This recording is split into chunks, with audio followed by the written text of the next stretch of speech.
undisclosed underground location. Living the American nightmare, 24 hours a day, 7 days a week. You are now listening to Notes from the Underground. Observations over Strange Times, with your host, the narrator.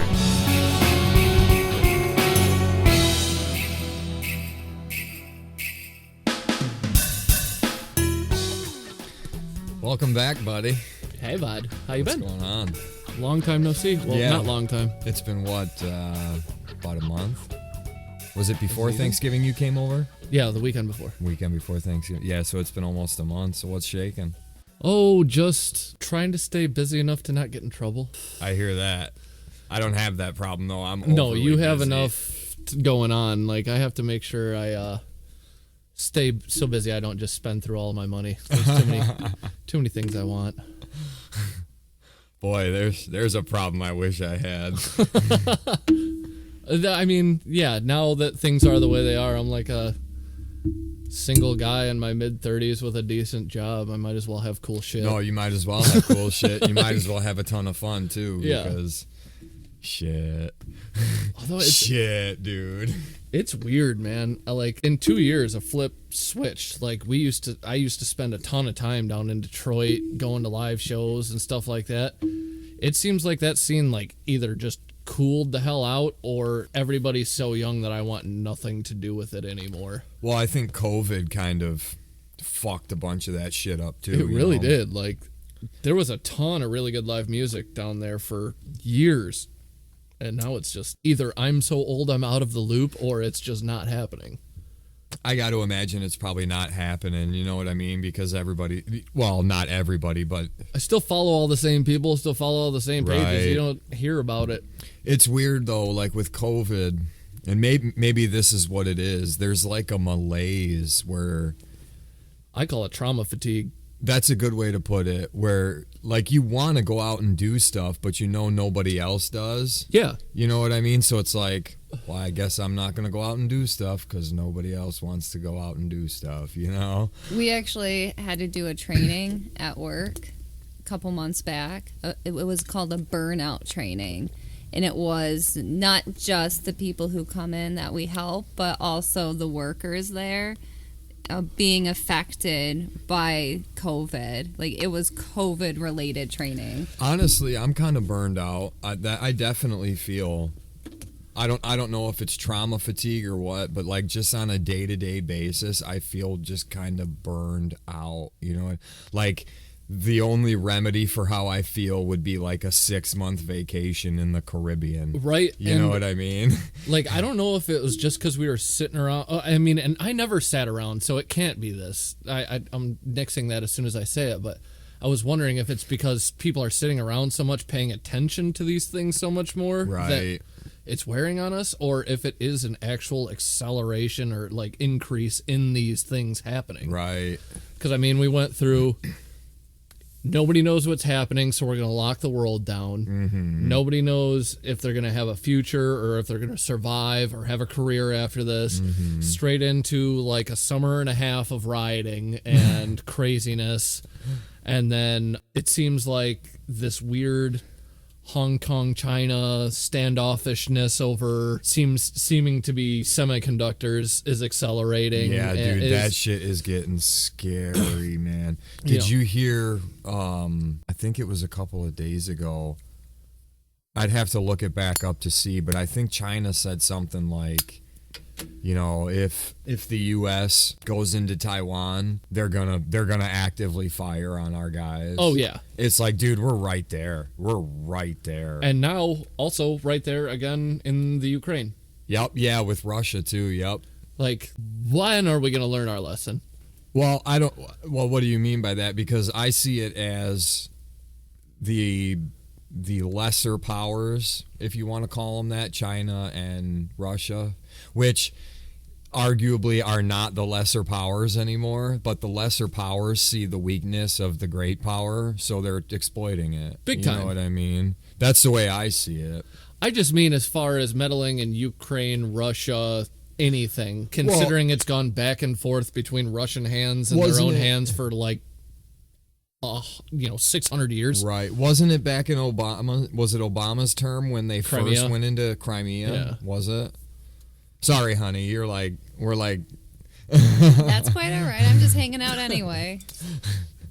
No, but yeah, it just, everything seems to be escalating. There's no de-escalation happening anywhere in any facet of life right now. Right. It's been ramping for years. Right. It's. I feel so cliche saying this because it's so cliche at this point, but it's so 1984. It's not even funny. You know what I mean? And like the satirical idiocracy version of 1984, Right, like right. the most, retarded version of it possible. Like, Don't say sorry about that. Don't say sorry about that. I understand not using that word in the sense of like putting down someone who's mentally handicapped. it's one thing when it's like us and we know that none of Right, us have right. like a malicious bone in our Right. body. But actually, You know. though, the way you use the word is the proper context Yeah. because the word retard means To slow. slow growth or slow. To just slow anything, slow, yeah. just slow any fire retardant. You know what I mean? It's Well, in music, whatever, a dude. retard. Right. To slow Yeah, down. Yeah, there is a literal notation. Is that what you would call it in music? There's a notation in music called retard. Yeah, and Okay. I believe it's Italian, and that comes from Latin. So I mean, it's been a term longer than Right. So it's that's not been a, impolite. It's not a mean word, okay? Just read a dictionary, people. And understand the content behind or the context behind it, you know. But anyway, enough of the retard tangent. Tangents are what we do. That's what we do. But yeah, it just That kind of culture, like the 1984 thing, though, plays into that with the PC culture and the cancel culture that's going on right now. That's what it is. Tell on people and, right. be overly sensitive over things that they're just words. Dude, with the telling on people thing, I saw this article and it legit freaked me the fuck out. I think it was from the New York Post, if I remember right, because I wanted to do a news podcast episode on it, but by the time I got around to be ready to do, because that story's developing so fast that by the time I digested the story and was ready to do a podcast on it, it was completely irrelevant because they passed the. Or they put the stay on the mandate, so it didn't matter anyway. Yeah. But the story was basically it was hard to tell exactly what the author was getting at, whether he was promoting this or if he was just saying, hey, this is what's going to happen. It was really hard to tell. But basically the premise of the article was OSHA's going to need snitches. Yeah. From inside the companies to be able to enforce the mandate. That is scary fucking shit, dude. That is exactly what the Soviets did, man. That is Soviet Union communist spy on your fucking neighbor shit. Oh, That's yeah. how Spy on your own family. Right. That's how the Soviets were able to control people, was because everyone was an informant. And then at some point, you don't even need the true threat of control. Everybody's so scared that they self-censor. Right, they just assume that they're being watched. We saw that with the COVID mandates in businesses. Yep. They thought it was coming, so they started enacting mandates just on their own Yep.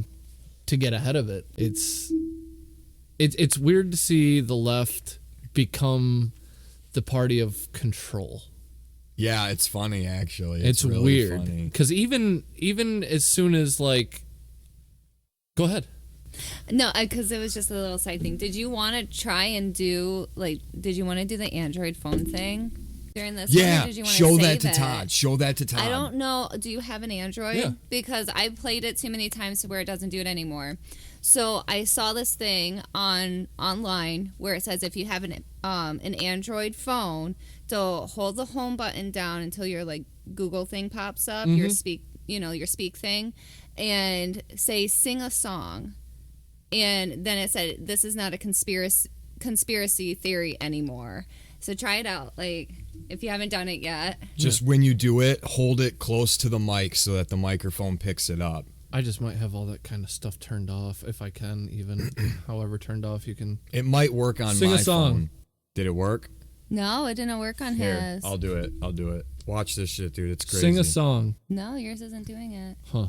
And mine's a Google phone. That's right to the mark of the beast right there. Sing me a song.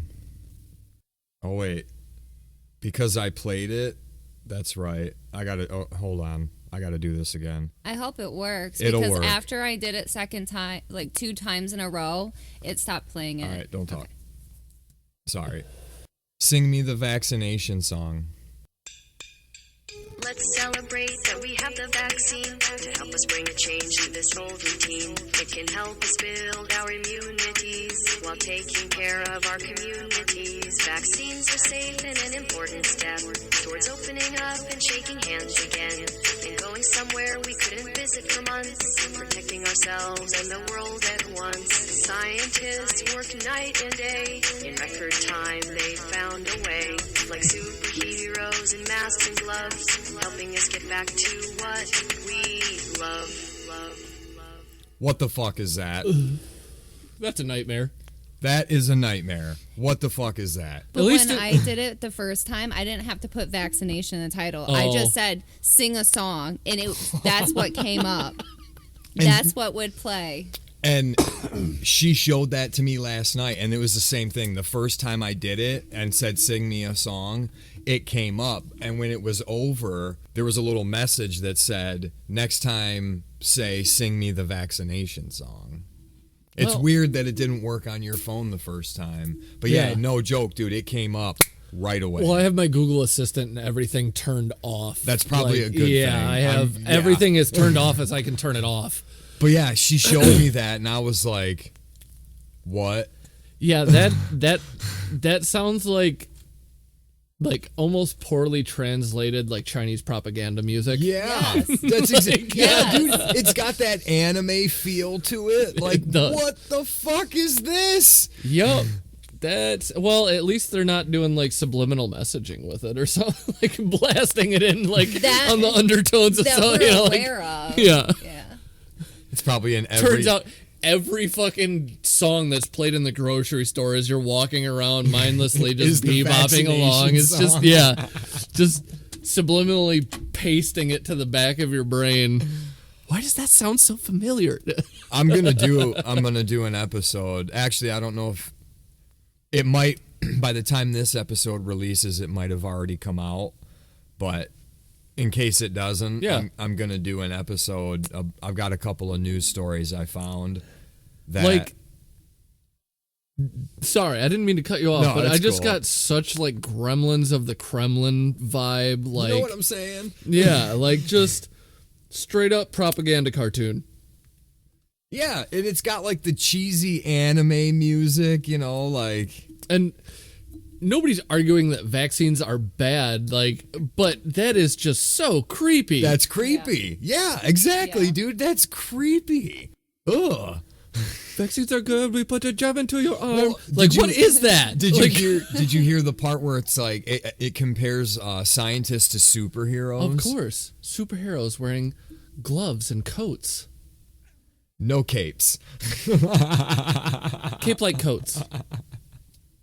No, that's from The Incredibles, right? No capes. Yeah. Yeah. Yeah. No capes.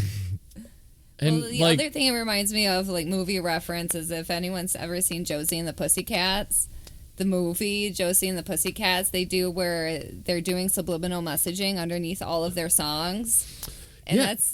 that's exactly what it would be too. Like something real creepy and sing-songy. Yup. yeah. Yeah, dude. It's just that is just That was a What song is made by that? an algorithm, like a AI. right. What is that? Are we living in the Matrix? What's happening? You know what I mean? Like, what is happening? And like the shitty, boring version of the Matrix. yeah, the lame, boring version Yeah, of the like Matrix. the worst possible version of the Matrix. Just nothing really happens except for people just kind of talk shit about stuff and each other and then go to work and then go to sleep and do it again. It really does make it makes you wonder if there really is more to life than that or not. I'm trying to force it so, but it doesn't seem like it. If you don't take control and make it so, it definitely isn't. I mean, there are so many people out there just on autopilot. Yeah, Just- I agree. And I don't want to be that way. No. I don't want to be laying on my deathbed going, man, I wish I mean, it's kind of relative because for someone it'd be like, man, I wish I would have went to Mexico, or you know what I mean? Me, I'm like, man, I just wish I wouldn't have spent so much time at work. Like, Right. fuck.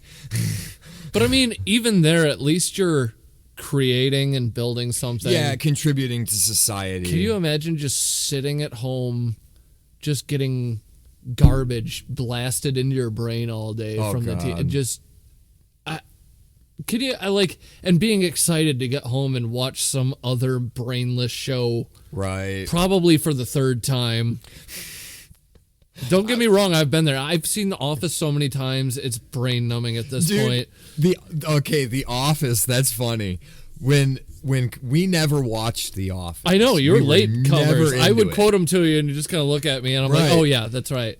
Then COVID hits. Now, we still have satellite TV at this point. We've since switched to streaming. You know, we stream now. But we had Dish Network when COVID hit, right? Yep. Comedy Central seriously raped us with The Office. Yep. Okay? Yep.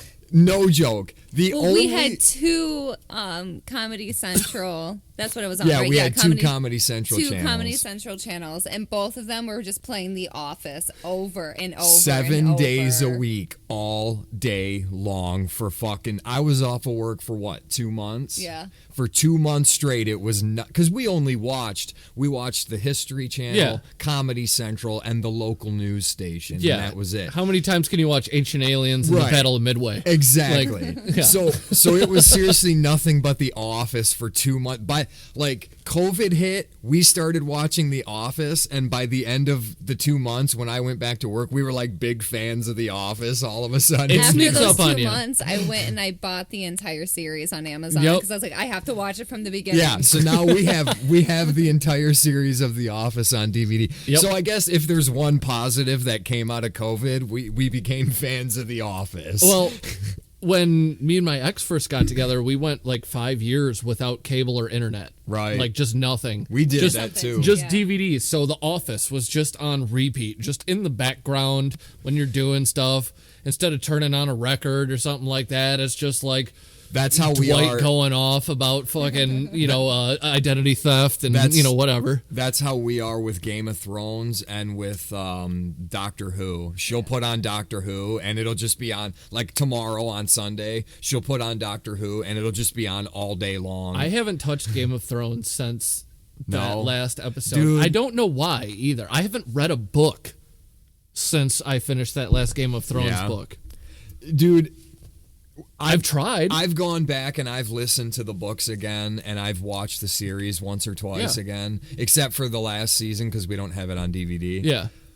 It was great, but because I know the books so well, once they fully veered off They from lost the books, it got lame. Yeah. If they would have incorporated more of the storyline in the books, it would have stayed cool. I kept waiting to see the temple of the Melisandre's god. Yeah, they could have gone into the Volantis storyline. The They way could have gone they into described that, I don't know whether you call it a cathedral or not.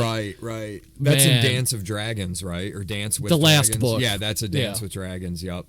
Yeah, they could, and the Dorne storyline in the books is way better than in the show. The show is so Yeah. lame, but in the books, it's the Dorne story. The Dorne storyline is It's way epic. better. It just reminds me of ancient Spain. And the Golden Company at the end of Game of Thrones, they did not do the Golden Company justice whatsoever. No. 'Cause in the books, you don't meet the Golden Company until the 5th book. Mm-hmm. You know what I mean? But half the 5th book is about the Golden Company, and they're this badass sellsword army.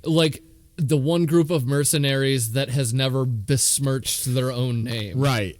And yeah. in the in the show, they're just a total joke. They Yeah. last for what, 2.5 episodes, and the guy gets run over by a Dothraki. yeah, he gets run over by Dothraki. It's like that was lame. Yeah. I really liked piecing his influences for all these different people though throughout like our actual history. Yeah, The Turks and the Mongols and the Right. steppe hordes for all of the Dothraki, and like I said, ancient Spain for Dorne, and Right. almost Middle Eastern mixed with ancient Spain. You know, it's a cool blend of things that he Yeah, he used did- for people. he did a really good job. Like, honestly, his idea, in my opinion, was fucking brilliant. Yeah. Because he just like you said, he took world history and just kind of mixed a bunch of shit up and made his own medieval epic. Yep, You and know then what I applied mean? real historical politicking right to it. right, and Like, even the events like on the DVD series. Do you have it on DVD? I have most of them. In the special, it's in one of the seasons in the special features. George R.R. Martin actually goes into some of the inspirations for some of the, like, he talks about the Red Wedding. Yeah. And it was based off of two weddings that happened in like the 1500s. Yeah. And how, yeah, like in the middle of the night, the people in the castle just wake up and slaughter the owners of the castle and shit. It's like, holy We've shit. done some for real gnarly stuff. Yeah, humans are hardcore, dude. Like, humans are hardcore. Yeah. Yeah. And we speak of trauma and fatigue as we exist in the best time period ever. Hashtag period. first world problems, bro. Yeah, we're soft. Yeah, we really should be a little bit. Yeah, oh yeah. We really should be a little bit more grateful, for what we do have. Dude. Yeah. I know I try to be. I really do try to be. I try to be as fair as I possibly can be. You know what I mean? But it's like, It's hard to have perspective right.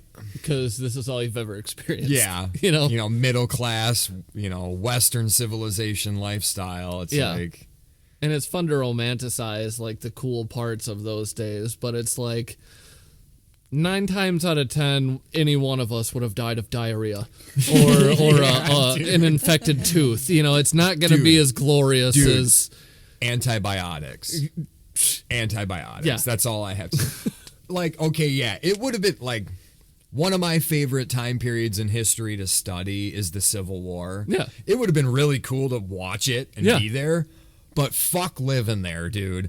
I like having indoor plumbing, okay? I like if I have to have surgery, they don't just have to cut my arm off and call it a day. and just to see what happens Right. at that point a lot of times. Right. In a theater full of other people. Right. Yeah, when And- did and- they invent the lobotomy? And likely the surgeon is drunk as fuck. Usually, typically, yeah. Well, you would have to be.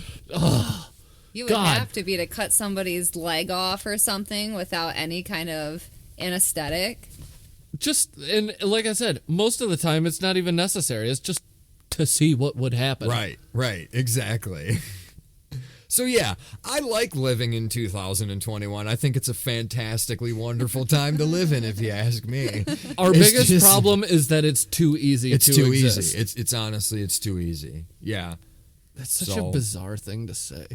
It almost feels pretentious to say it. Like, I don't say any of this judging anyone. You No. know, it's just merely stating fact. Yeah. But Considering we, like, in where we grew up, we would have been considered average, right. low to middle class people, and we're still 1%ers as far as Right. the world goes. Oh, fuck yeah. No, Like- the average, what is it? The statistic for being in the 1% is if you make $32,000 a year, I think. And I think that's here in the U.S. No, I think that's in the world. I thought it was much lower. Like, Yeah, well, that's entirely possible, Yeah. but just even based off of that metric. yeah. And I think Jordan Peterson says this in one of Rogan's episodes. If you live in the Western civilization, guess what, dude? You're a part of the 1%. Yeah, like, okay. globally- And if you make more than $32,000 a year, you are in the top 1% of the top 1%. Yeah. So we really have no reason to bitch. No. You know what I mean? But at the same time, like, just don't be dicks, dude. Come on. This world could run so much easier if just people weren't dicks. I don't know. You know what I mean? It's just don't be dicks. I don't know if it's because progress was so linear for most of our childhood, but I don't know why we expect it to be linear. What do you mean? At no point in our timeline as humans here has progress just been at a linear increase. You know, it's ups and downs. You know, we fucking take 2 steps forward and 6 steps back and 2 steps forward and 1 step forward, and you know, like, I think that is because humans are inherently. I think it's part of our nature. We're inherently short-sighted. Is it because we're looking at the progress of technology and trying to apply human progress to that same rate? Possibly, but I think it's more a case of we're just looking to solve the problem right now, and we're not considering the implications down the line. Yeah, we've become really short-sighted. Yeah, I think it's just a case of especially here in this country. And I'm not trying to no, but I think it's a human thing, because if you go all the way through history, I think it's a human trait to be short-sighted. Like, we like to pretend like we can see the long game, but most people don't look at the long game for anything. You know what I mean? Most people are looking at the situation right now, and they don't give a fuck about what happens. Okay, here's a prime example, okay? And this is your average person. Mm-hmm. I once heard someone say, and I'm not going to say where I heard them say it, but I once heard someone say, and they were talking about, it was when all the stimulus checks were going out. This guy's probably 25 years old, okay? He goes, I don't give a fuck. Give me the money. So what if my grandkids have to pay for it? Yeah. I won't be around to pay for it. Yeah. And I thought, I didn't say anything because it's not worth the argument with someone like that. You know what I mean? But I thought to myself, you son of a bitch. Yeah. You know, like, you're willing to sell out future generations. Yeah, you're willing to sell out your own grandchildren. I feel like that started with the boomers. Oh, like, was that a thing before then? I don't know. I have no frame of reference. I have very mixed feelings about the boomer thing because my parents are boomers. Yeah. You know, they're the end of the boomer generation. Mm-hmm. But I read this book. What the hell was it? I think it was called The Gaslighting of a Generation or something like that. And it's all about how the boomers just destroyed everything. And it's not like the boomers like our parents. It's more an attack on the boomers in Washington. Yeah, the ones that actually have power. Right. But the book itself makes the comparison of, or not the comparison, but it makes the argument that as a generation, on a whole, as a 20-year span of a generation, the boomer generation is inherently selfish, self-centered, and they gaslight everyone. I feel like that's and where there's you started, a lot. That's legit as shit, dude. You started seeing the divorcing of the average worker doing well as company profits did well, to it being funneled up to the very top of the company doing well when the company does well. Right. And then the average worker just kind of stays on a plateau. I'm all for making money. Like, I love the fact that companies can make money. Yeah. But, dude, you got to take care of your people, man. You got to take care of your people. What's the term we've always called it? Like, capitalism with morality, but we had a fun term we talked for about it last time. Yeah. I forget what it was, but ethical capitalism. Yeah, I'm all for making money. It should be a high tides raises all ships situation, but it just doesn't seem to be that anymore. Right. Well, jumping back to the stimulus check thing, too, is that there's a severe lack in education, like government education, because there's been several people who don't even know where the government gets their money. Oh, yeah. They see the stimulus check as being free money, and it's like, no, that's taxpayers' money that's being reimbursed to everyone, whether you have a job or not. Don't drop any names, but I'm not going to. Will you tell the story of, like, when you know what I'm talking about, right? Wait, which one? Because there was a couple stories. This specific person was a trip. But it's the same person we're talking about. Yeah. Just tell one of the stories related to that. Okay. This girl, oh Jesus. Oh Jesus. she's the type of person where she said this outright, actually, that the only reason why she didn't vote for Trump, she voted for Biden because nobody likes Trump. That's why she voted for Biden. Okay. And Pause. Let's digest that for a second. Okay. This person is what, probably 22, 23 years old? Yeah. Okay. She's 22 or 23. She literally made a decision that impacts the entire country based on the fact that nobody else likes the guy. Yeah, that was the argument that only landowners should get a vote. Right there. We're fucked. We're fucked. Yeah. There's 330 million people in this country, okay? 330 million people. Yeah. Now,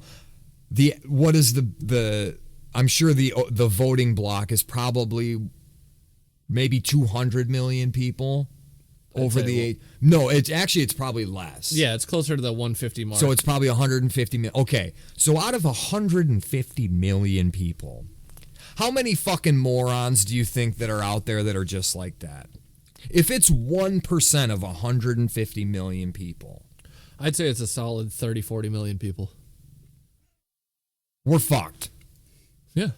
Are you kidding me? You didn't vote for somebody. First of all, you voted. You like that team because the jerseys are cute, is what you did. That's what you did. You voted. First of all, okay. Yeah.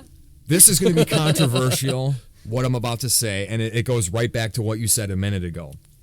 People, this is exactly why originally the only people that could vote were people who owned land. Because if you owned land, you had a stake in what happened to this country. And this might be even controversial too, but they assume that you're competent enough to manage that land and maintain it and keep it. And actually, I don't think it was necessarily land. I think it was defined as property. Yeah. But if you were a property owner, you could vote. Yeah. Okay. Everyone of all races, genders, sexes, whatever you want to say, should be able to vote. But I don't think you should be able to vote if you're voting for the team with the pretty jerseys. This shit is getting out of control. Also, I think it's important that the president's power was limited for a reason. Yeah. Yeah. If you go back originally, like, that dude had no power. He was essentially just a talking head. We need to, in my opinion, and this might be a little radical because I understand the purpose behind it, but we seriously need to abolish the executive decree. We need to abolish that shit because that is literally people were living in a soft dictatorship at that point. If somebody can just say, well, that's how you get to vaccine mandates. That's exactly how you get to vaccine mandates. Absolutely. So we got to get rid of that shit. It's a weird balance between that and the mob deciding.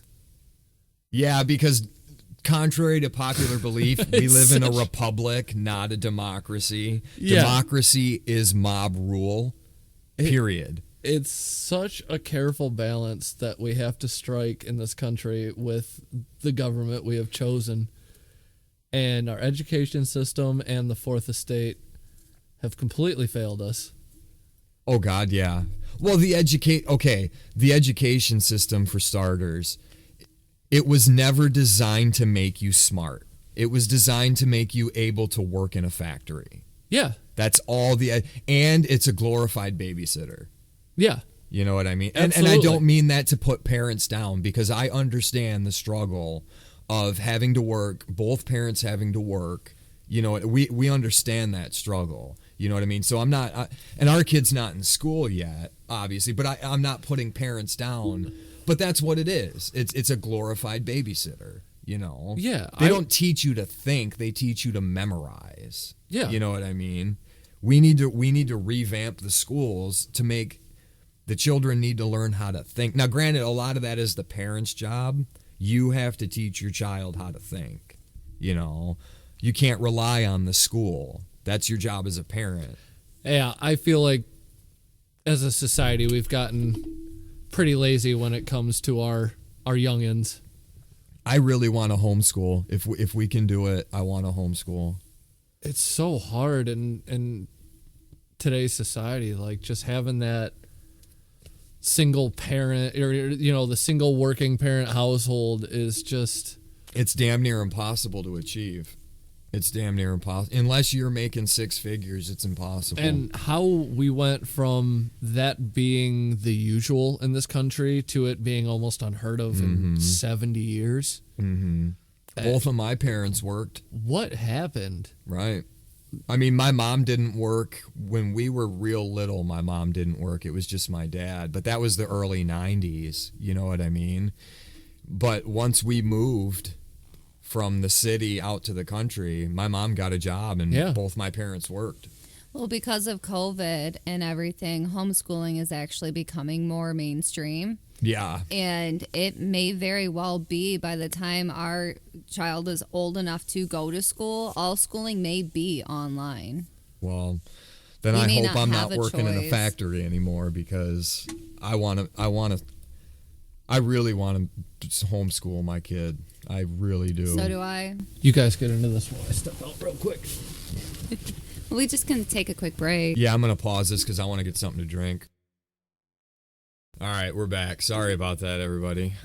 So I forgot what we were talking about before we took a break. So, but we'll move on. Just new topic. So, all right, here's something we can talk about real quick. I don't know if anybody's going to care about this, but so on the last episode, if you haven't listened to it yet, go back and listen to Todd's first episode. By the way, Todd's back. So welcome back, Todd. Yay! Yeah, we didn't do introductions at the beginning. we just dove right into it. You know, we got heavy right away. But so, you know, here we are, like probably 38 minutes into this. So Todd's back. Yeah. So real quick, hey. Your bark river knife that you gave on the last episode. If you haven't listened to the episode, on the last episode, Todd gave me a bark river knife that he made when he went up to a event called the Grind-In. It was called the Grind-In? Yep. Okay.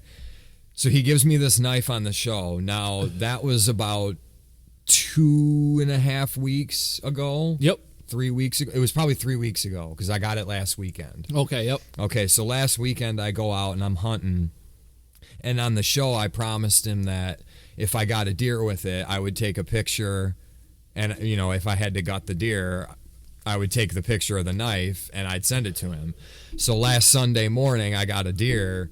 And sure enough, I got the deer with the knife and I take a picture and I send it to him at like 10 o'clock in the morning.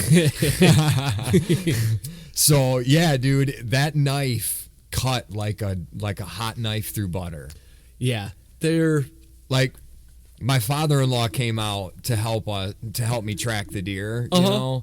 So we find it, and he's helping me gut it. And have you ever dressed an animal before? Yeah. Okay, so you know how when you're doing it, it's kind of hard to get the animal to stay on its back so you can work with it. So he's kind of holding, as I'm working up the body cavity, he's kind of holding his hand on the, you know, as I'm cutting up, he's kind of grabbing it and opening it up. I had to keep telling him, like, dude, watch your hand. This knife is brand new, and, like, I don't know what it's going to do, you know? And I stropped that thing to a screaming edge. Dude, we got that. Okay, so I'm working up the cavity, and I get to the ribs. Now, obviously, that thing's not going to cut through the sternum. Yeah. You know what I mean? So what you do, you know, at least what I do is I go around the sternum and I go just like I follow the line of the sternum and you just pop the ribs. Absolutely. Okay, rib bone. Now, obviously, your rib bone's not the hardest bone in your body, but this thing was just like, it was like click, click, click, click, click, all the way up the ribs. Just I didn't have to force it or nothing. It was like a hot knife through butter, dude. It was awesome. The crew air steel, the convex grind, build quality, like This is kind of a shameless plug for the podcast, but I almost want to like find a way to contact Bark River and like post that episode on a page of theirs, or you know what I mean? We absolutely can. Because like their knives, Bark River Knives, Escanaba, Michigan. Bark River knives are the shit. Dude, that thing is the shit. Tasha got cut on it today. Yeah. Well, when you told me, I was like, well, technically it's hers now because it bit her first. Yeah, so. dude. He goes, what did you say? It goes, it bites its true owner or something like that. So I guess you're the true owner. It's of the not knife, yours baby. until it bites you. What's that called? Like when an animal finds you and it's like yours. Oh yeah, right. I don't know what the term is. Yeah. It's one of those weird, like some old German word or something like that, right? It's just like it's your calling. It's your animal.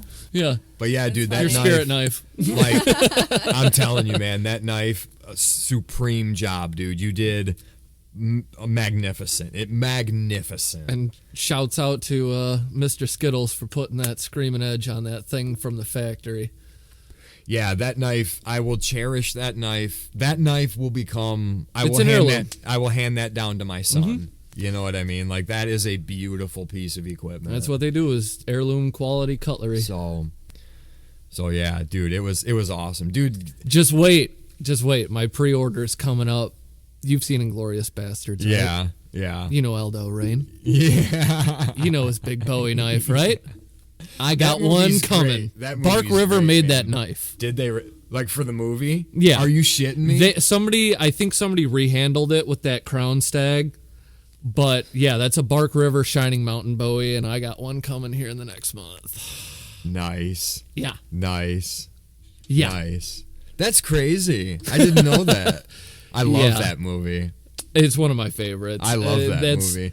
Pretty much any Tarantino movie, but Yeah, you can't go wrong. my favorite Tarantino movie will always be Kill Bill Volume 1. But Okay. it's because it's the first Tarantino movie I ever saw. I see. You know what I mean? So it's kind of that special. Mine's Pulp Fiction, and it seems kind of cliche, but it just is. I love that movie. I make sure I only watch it like once every 5 years to keep it special.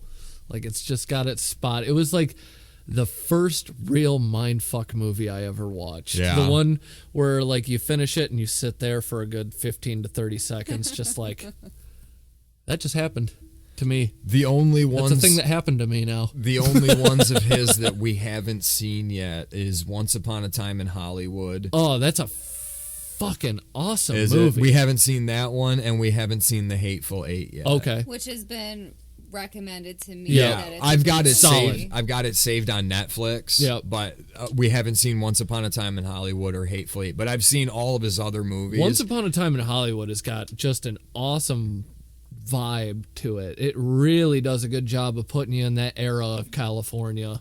Yeah, because it takes place. It's Haight-Ashbury, Manson killings, right? Yeah. Right. Okay. Like a weird alternative. Yeah, it's an alternative Manson murder story. Yeah. But it's still, And that it's- sounds really interesting. It's awesome. I'm not gonna say anything to ruin it for you, but everything down to like the cars, Yeah. the houses, the Tarantino does it right, dude. He does it right. Ah, it's perfect. Did you hear his episode of Rogan when he was on Rogan? Yeah. Dude, it was really good.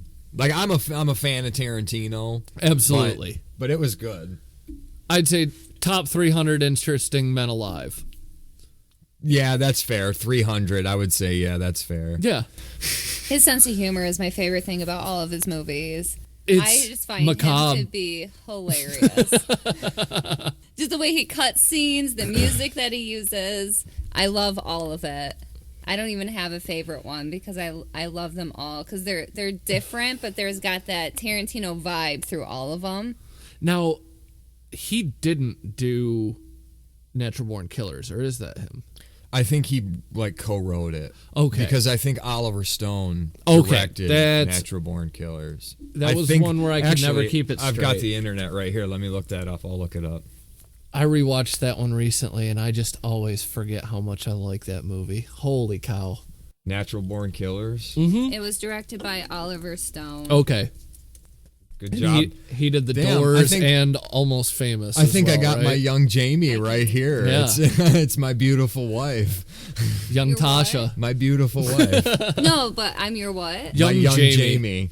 It's Joe Rogan's producer. Oh, okay. And calls he's him- famous for being really quick on the Google Yeah, he's machine. like, all right, this is how an episode of Joe Rogan goes. Jamie, look that shit up. Bam, Jamie's got it. It's like, what the fuck, dude? Well, I think my man Dave is Chappelle just calls him fingers. yeah, he's just proactive. I think he's just back there Googling any topic they're talking Yeah, about. that's probably what he's Just doing. boom. That way it's at least already close to what they got going on. Yes, he also directed the Doors movie. Yep. And Almost Famous was kind of his. No, that's Cameron Crowe. Yeah, that's Cameron That's Crowe. right. Almost Famous Yep. is Cameron Yep, Crowe. yep, Yep. yep, Because I think the other one we get where we think it was Quentin Tarantino, but it wasn't. I think it's Sin City. Yeah. Is it that No, one? I think Tarantino like co-wrote Sin City or something because he's involved in he'll take like producer roles and stuff on stuff like that. You know what I mean? Yeah, it was directed by Frank Miller and Robert Miller. Rodriguez. Yeah, and Robert Rodriguez is part of the. He did Machete. Grindhouse. And he did Machete, didn't he? Well, Machete started off as a preview, like a weird, not real movie preview that was in the Grindhouse movie. That was like the Death Proof and the chick with the machine gun leg. Tarantino did Death Proof. Oh, so it That's- might have been a tandem thing Okay. together. Yeah, because him and Rodriguez are buddies. Yeah. Like good buddies. Because can you look up Grindhouse and see if Robert Rodriguez was involved with that? Because I think that's where Machete comes from. Jamie, look that shit up. Yeah, That's fine. that's dope. Honey, you should seriously just be my producer. You should just be my young Jamie. Are you looking for Grindhouse? Grindhouse, movies? yeah. Yeah. Okay, Death Proof. Grind. Oh my god, Grind is that's so funny. I haven't seen that movie in years. The skateboard movie Grind. Yeah. What Sweet were we just Lou talking- cleans no man's poop. We were talking about the Disney rollerblade Team Puppin Suds the other day. What Team was Puppin that? Suds. Fuck is that? Never mind. Bad digression. We'll not chase that one. Texas Chainsaw Massacre. What is the Devil's Rejects. It's the one with the girl with the machine gun leg. Isn't that Machete? That is No. Planet Terror. Planet Terror, Terror, there we that's are. right. And is Planet that- Terror. does That's Rose Robert- McGowan. Is the girl with the machine gun leg, Did right? Quentin Tarantino do that one or Robert Rodriguez? Top cast. That's Robert Quentin Rodriguez. Tarantino was in it. Yeah. All right. So that the Grindhouse is both of them. Yeah, it that's must be. both of them. Yeah. And I think Machete was made off of like a weird trailer that was in the Grindhouse movies. Okay. Like it wasn't a real movie, and then they decided to make it a real movie. They just said, Kind of, "Fuck it, like, let's which make a makes it movie." even better. And everybody loves Danny Trejo. Danny Trejo's Yeah, in that that's one, right? Danny Yeah. Trejo, Yeah. Once Upon a Time in Mexico, is that a Robert Rodriguez movie? It's one of those two. I don't think it's Quentin, so it's gotta That be. movie, dude. Are you a Okay. Mexican or a Mexican? That's my favorite part in the movie. When Johnny Depp gets his eyes drilled out Yeah. in that movie, that is horrific. That's one of my dude. favorite yes, movies. that is a Robert Rodriguez. That's a Robert Rodriguez movie. Fantastic. That movie is awesome though. That's the old okay. Enrique Iglesias is in that movie, Yeah. and it's like when we were teenagers, he was like a pop star. The yellow beanie with the just, but then it's you all I see can- him in this movie, and he's like a gunslinging outlaw, and you're like, is Enrique Iglesias cool now? Like, what happened all of a sudden? Was he always cool? remember Was I just him. not cool? He's like the ultra lover, smooth guy, I can but he's be also your hero, baby. That's what I think of every time. That's literally what I think of every time You I can hear take him. my breath away. And just Jennifer Love, huge tits, just crying over them. That's it. That's the man. this is good. Oh, this is gonna get so good ratings. This is great. Well, we've had, Once dude, Upon a we've drank. Time. We've drank a Odd good, neck. almost half of this bottle of wild turkey. Like, I've got a good buzz going. Got a little one. Going back to Once Upon a Time in Mexico. So with Yeah. Once Upon a Time in Mexico, because I think I've only seen that movie twice. Is that where the opening scene is Antonio Banderas playing the Spanish guitar? Yes. Like walking Yes. through town? Flamenco, Okay. yeah. Yes, that movie made me fall in love with flamenco guitar. Yeah. like I saw that movie and I was like, I need to learn how to play that style of guitar. Yep. It wasn't long after that my grandpa showed me like Paco de Lucia. And, that guy. All right, I got to bring him up on YouTube. It's Paco de Lucia or Paco de. How do you say it? De Lucia or de Lucia? I don't really know. All right. I don't have a Hispanic bone in my body. While he's looking up that fun fact, so Salma Hayek was on an interview. I forget who was interviewing her, like what show she was on, but she was saying the first time that she met Danny Trejo is when he freshly got out of prison. Yeah. So she was expecting him to be this like really scary guy, and he was like just the sweetest man ever. Okay. All right. Ready? Tico. So this is Paco de Lucia or de Luca. I don't know, but it's some badass flamenco guitar. Check this shit out. I got my feet up, so I found that closer. Oh, it's okay.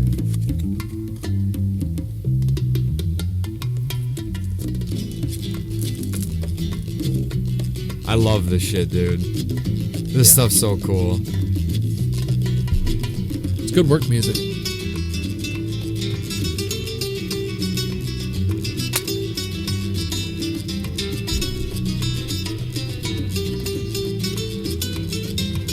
I can't play this style of music for shit, but you gotta have some fast feelings. Yeah, you gotta be good. And it's nylon strings too. And he's kind of regarded as the best to ever do it, possibly. He's the greatest ever, yeah. So it's, don't feel bad. So yeah, I don't know how much of that I can play before I get in trouble, so I'm gonna shut it off. I think it's usually like 30 but we were also talking over it, so it's probably fair use.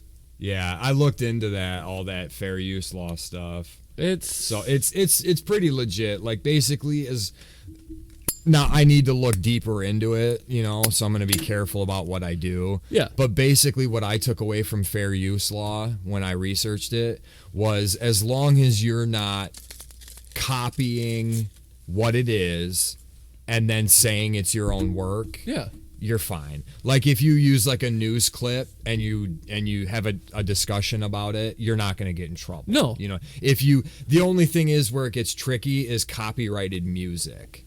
Like you want to avoid copyrighted music. Like you don't want to take a Led Zeppelin song and use it in your podcast. That's risky, But like, if you use a clip of something off of YouTube and you're having a discussion about it, you're probably fine. It's anything. It's educational purposes. Exactly. You're just like when her and I do the movie reviews, we could probably even get away with using the trailer clips because we're gonna talk about it. Yep. You know what I mean? And we're gonna discuss it. Yep. And it could almost fall under like if you went in a positive direction, you would be promoting the movie. We're promoting Paco de Lucia. Yeah, we're promoting Paco de Lucia right now. So the man is a legend. Tico is such an epic song, and it just the man is pure class. If you get a chance, look it up. He almost looks like a wax figure at times with just how he's holding his face, eyes barely open. Almost expressionless, emotionless, and he's playing some of the most beautiful things you ever heard anybody do on a guitar. It's crazy. Yeah, I do. I like that style of music. I really do, that flamenco style, that nylon string guitar music. Yep. But like I said, I can't play that style for shit. I tried, and classical guitar is tough. Yeah, you have to you have to turn the rock and roll side of your brain completely off. It's all form. It's all technician. It's all. I mean, a lot of the metal guitarists take a lot of that, technical ability from flamenco and soloing and stuff like that. I mean, that's where a lot of that stuff comes from. I saw a meme, and I felt like such a music nerd when I did this, and it's one of my friends from a long time ago that I worked with. Yeah. She posted a meme that was like, I forget what it was, but it was Beethoven, and he was doing like the heavy metal horns, and it was like, classical music is heavy metal without electrification or something like that. And I commented on it, and I was like, actually, okay, first of all, not to go all music nerd on a meme, but That's actually true. 100%. Because classical music, or heavy metal music, uses a lot of the same scales, time signatures, and keys Yeah.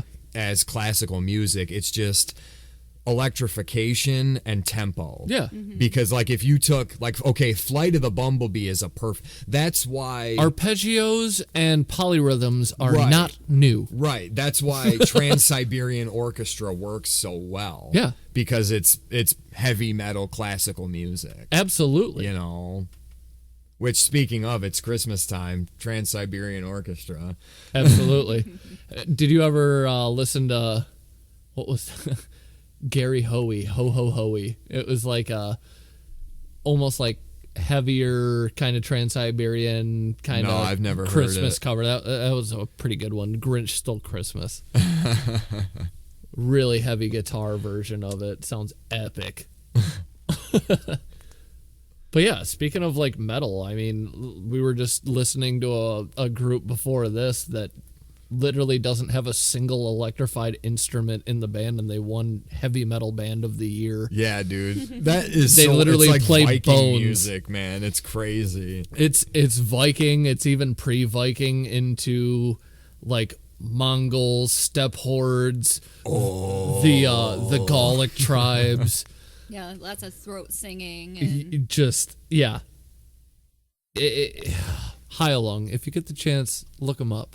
Do What is yourself it? a favor. H-I-L-U-N-G, Hylung? H-E-I-L-U-N-G. H-E-I-L-U-N-G, Hylung. Yeah. Yeah. It's pretty wild.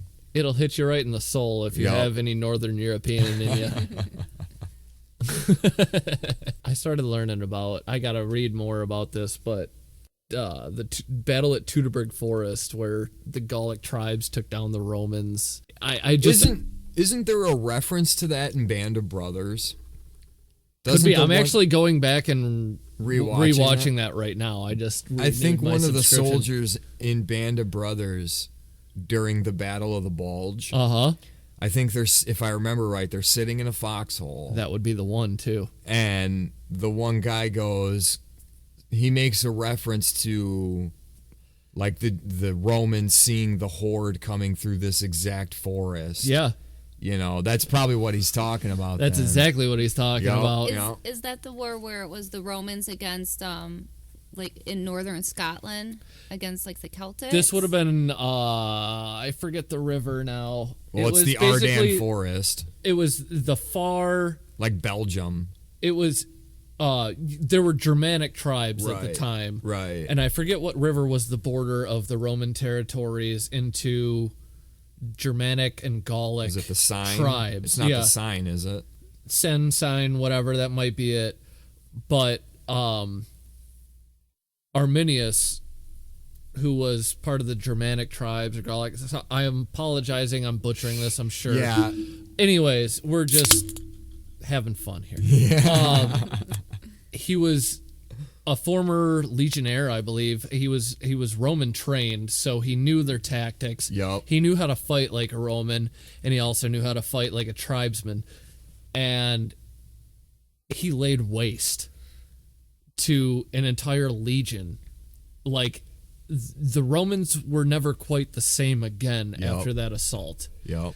Like, we're talking tens of thousands of casualties when you're fighting with sharpened edged instruments. Like, that is insane. Basically, he stretched them out in a line through the Teutoburg Forest and just chopped them into little pieces like you would a snake.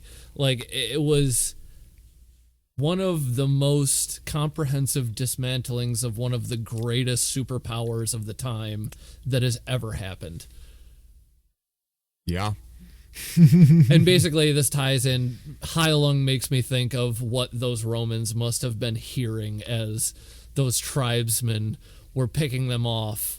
Imagine that, dude, like in the middle of the night. It almost reminds me, sorry, not to cut you off, where they really get into the ghost tactics in The Patriot with Mel Gibson, where those little militia groups are picking off those lines of British, you know, just dismantling them and disappearing. It was very much those same sort of tactics, you know.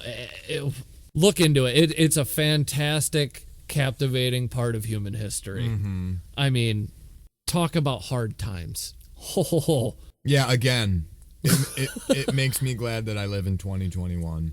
It really does.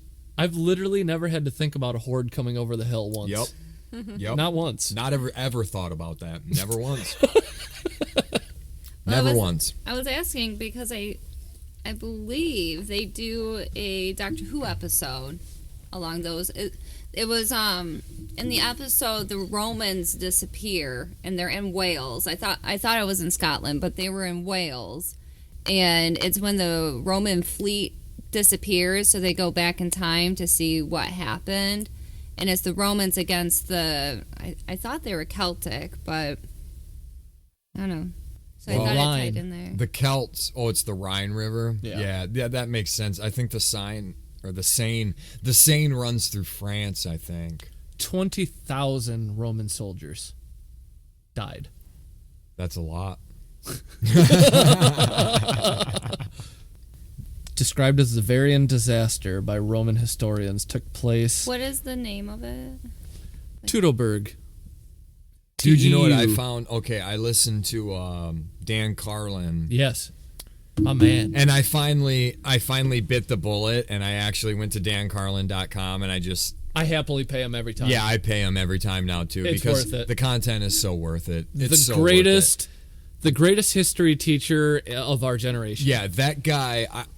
Okay, if he doesn't end up getting censored or something like that, I mean, he's not really controversial because he's a straight up history teacher, basically. Absolutely. But that guy in like 50 years, I really think will be regarded as like a major contributor to history. You know, like just the telling of history. I listened to his one about what's it called, Ghosts of the Ostfront, where he talks about what is it? Is that World War II? I believe so. Yeah. Yeah, okay. Where he talks about the Germans and yeah, it's when the Germans went into Russia.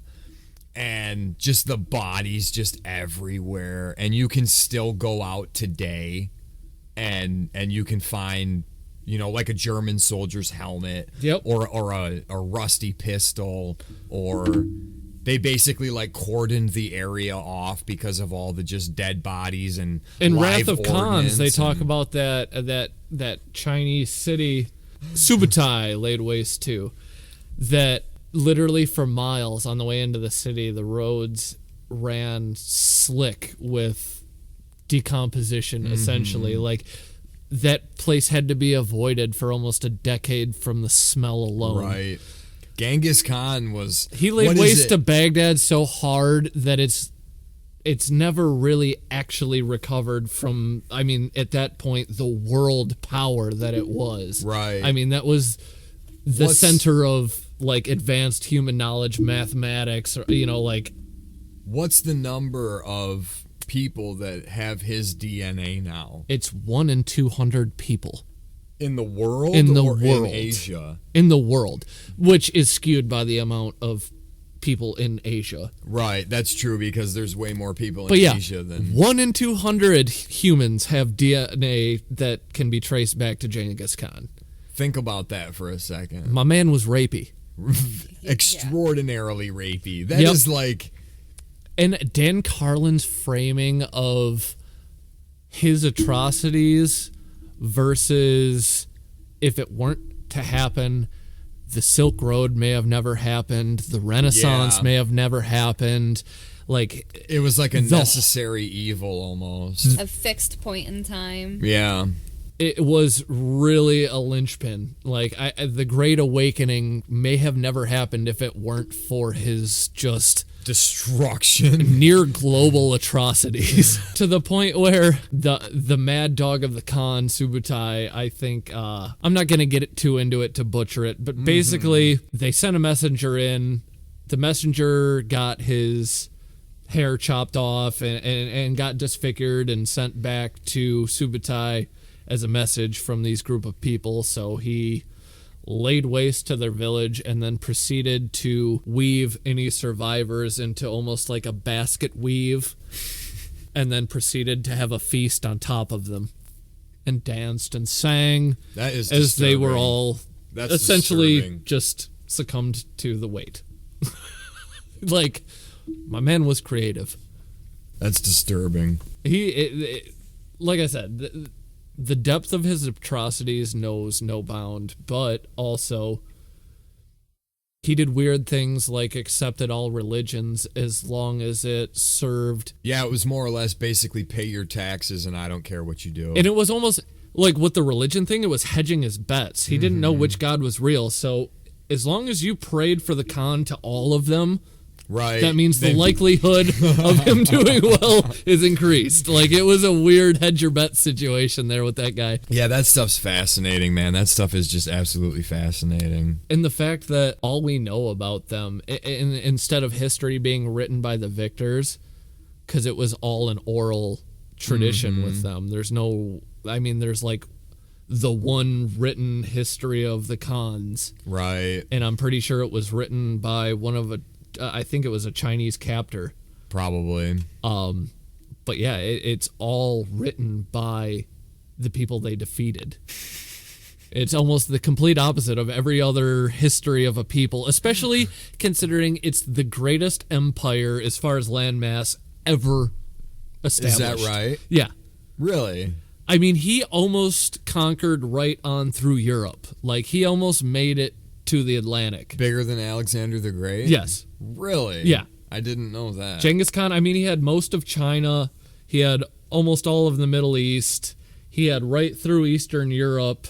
Like, Dan Carlin, I'm going to butcher this too, but they talk about a weird situation. It's like the world's largest, oldest game of telephone, where during the Crusades, they kept hearing of this Castor John.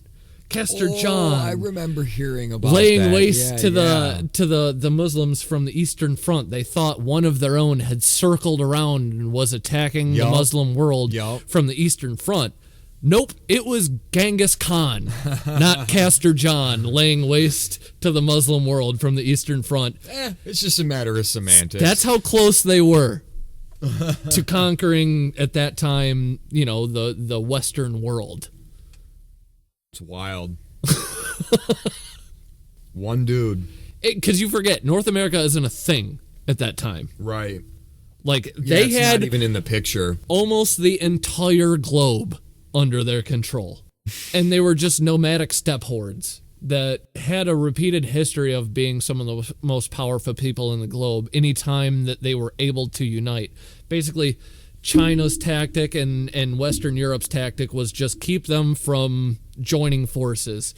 Because you had the Scythians, you had the Huns, and then you had the Mongols. Right. All epic forces in ancient human history. All from just... Essentially, it is still to this day the least populated place on the planet. Mongolia? Yes. Really? There's nothing.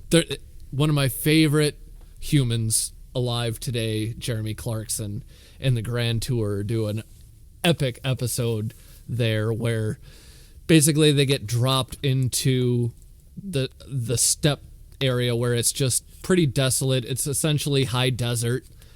And then they have a vehicle airdropped in 3 different boxes, and they have to assemble it and make their way across Mongolia to the town of Moron, which is like 700 miles away. The town of Moron. Yes, of course. Beautiful. I love it. It's fantastic. But yeah, they go on and on. It's still to this day the most desolate place. Like, they literally got a vehicle airdrop to them and just drove as the crow flies because there's not a road for 700 miles. Wow. It's just nothing but barren land. Think about that in the U.S. Like, think of how many side streets, dirt roads, highways you would have to cross to just drive straight for 700 miles. I don't think it's possible. It's not. You can't. There's nowhere. You would, like I said, you'd literally be driving into buildings and through paved highways and overpasses, strip malls and McDonald's. No, this is just pick a direction and drive that way until You hit a city. yeah, and that's like they knew they were getting close. It was almost like a Columbus situation where they knew they were getting close when they started seeing seabirds and driftwood. Like, it was, they started seeing power lines Wow. And by power line, I mean a pole with one thin string of wire going to it, like it's 1930 America. Oh, geez. Like it's a Morse code, you know. Just the fact that horses allowed them to do that. The fact that they Right. mastered riding horses to the Right. point that they were an unmatchable weapon. I wish I knew how to ride a horse. I don't want to take care of horses because it's expensive as hell. But I wish because I feel like that's a skill. Yeah. That if shit ever hit the fan and like you can't use your car anymore, like that's one thing I love. I'm a huge fan of like cataclysmic dystopian future novels. Yeah. Like where the world falls apart and it's you're basically back to, you know, living in the Bushcraft. 1800s. Exactly. Yeah. Learning to ride a horse. If there's no more cars, if you can ride a horse, you're fine. Yeah. You're good to go. And even better, a donkey or a mule. And in the books, it's hit or miss if they touch on that. Yeah. You know what I mean? There's some books where they talk about, oh yeah, you know, like we learned how to ride horses, and then there's other books where it's like, man, if you were riding a horse, you'd be all right. That even shaped like the dominance of the Native American tribes here, First Nations up in Canada, however you want to Yep. describe it. The horse is really imperative to mankind's spread across the globe. To read the description of the Mongols where they're literally hanging off the horse and shooting from underneath the neck and using the horse as a shield and waiting for that horse to be mid-stride so there's no jolt as they release the arrow. Like it's... Wasn't the Mongols the inspiration for the Dothraki in Game of Thrones? Partly, I'd say I feel like there's a few I can see, but Mongols very heavy. Yeah. It's like the Mongols, the Cherokee Indians, and the like Arabs. Yeah, Turks. The Turks. Yeah, a lot of that Persian Empire influence stuff. Right. I feel like a lot of the plains, like worshiping the grasslands, you know, just like that whole kind of oral tradition of the Dothraki greatly. Look at that. We brought it Mirrors. right back to Game of Thrones. Hey. Good job, George R.R. Martin. You're a good writer. To weird sort of, not really a weird digression, just a different fantasy lane. Lord of the Rings, Tolkien. Have you ever watched, shameless plug to another YouTube channel podcast thing, History of the Ages? No. Where they're like a digestible version of the Silmarillion. Really? Where they break it down into like YouTube videos of different topics with like fan art and stuff like that. I am so excited for this new Lord of the Rings show on Amazon about the Second Age. I haven't heard anything about this. Second Age is so dope. Fuck, oh, here we go. Lord of the Rings nerd out. Dude, so my favorite character from the movies was always the Mouth of Sauron, which is a really weird, kind of obscure character to get attached to, but he was just so creepy. And the way they CGI'd his mouth bigger, and like the whole lore behind him, how his lips bleed because the words he speaks are so evil. Right. The skin just cracks, and it's horrifying. But then I started reading in, and he's a Númenórean. And Númenor is where essentially like the tree of Gondor comes from. I forget the name of the actual type of tree. Right. But it's that white wood tree. Yeah. Homeboy that kills Sauron the first time, or not kills, but cuts his hand off. Isildur. Yeah.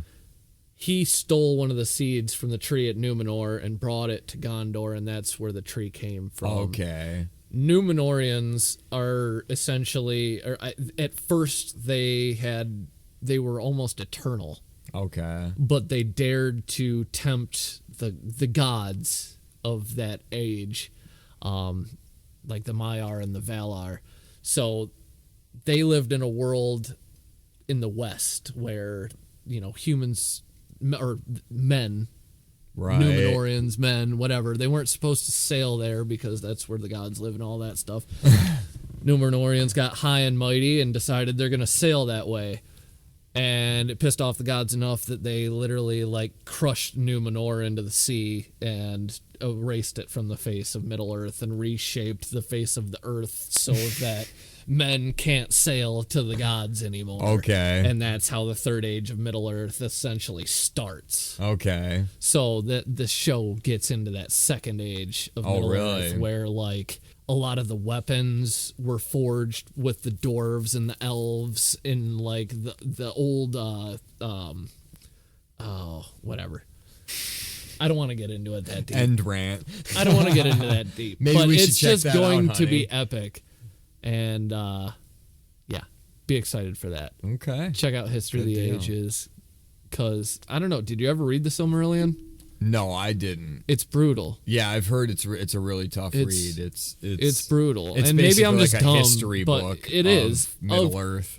of something that didn't actually happen. Mm-hmm. Like, so it's Tolkien's a really fascinating writer because most of the basically all of his Lord of the Rings and Middle Earth stuff is based off of his experiences in World War One. Yeah, and like The Hobbit was written to be like a kid's story. Right, but it's based off of his experience, which oddly enough, it's not based off of his experiences, but the writer of Winnie the Pooh was a World War One veteran, A. Milne. Okay. What's that movie? Goodbye, Christopher Robin, honey? I think that's what it's called. Yeah. Ooh. Yeah. I mean, it's less about World War One and more about the writing of Winnie the Pooh. That's you know still what I really mean? cool. But yeah, it kind of in the movie he has flashbacks from World War One and stuff. So I don't know why I went there, but Well, to continue with this tangent, have you ever watched Struggle on Netflix? No. About Szulkowski? No. I believe it's pronounced. He's a Polish artist that did sculptures early 1900s right on through like World War II, and then essentially he had to flee to America and disappeared. He was regarded as possibly the world's greatest sculptor and artist. okay. Like a lot of the people that know what they're talking about are like Rodin, eat your fucking heart out kind of Okay. thing. Like it's right during that heart of that era where that whole part of Europe was in turmoil. Poland had switched hands how many times in 30 or 40 years between, you know, the Russians, then independence, then Germany conquering them, and then reestablishing. Like, it was a crazy, tumultuous time. But this guy made nationalistic art, essentially, in the age before nationalism really became, like, an almost a very horrifying thing with the Nazis.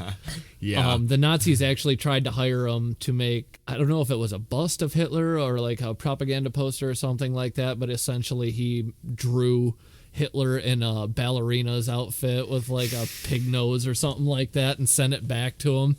And this was like 1938, 1939, like right before shit hits the fan in Right. Europe. Like, so he took a big risk there, but he had like a weird like youth brigade thing where like they were also a little anti-Semitic.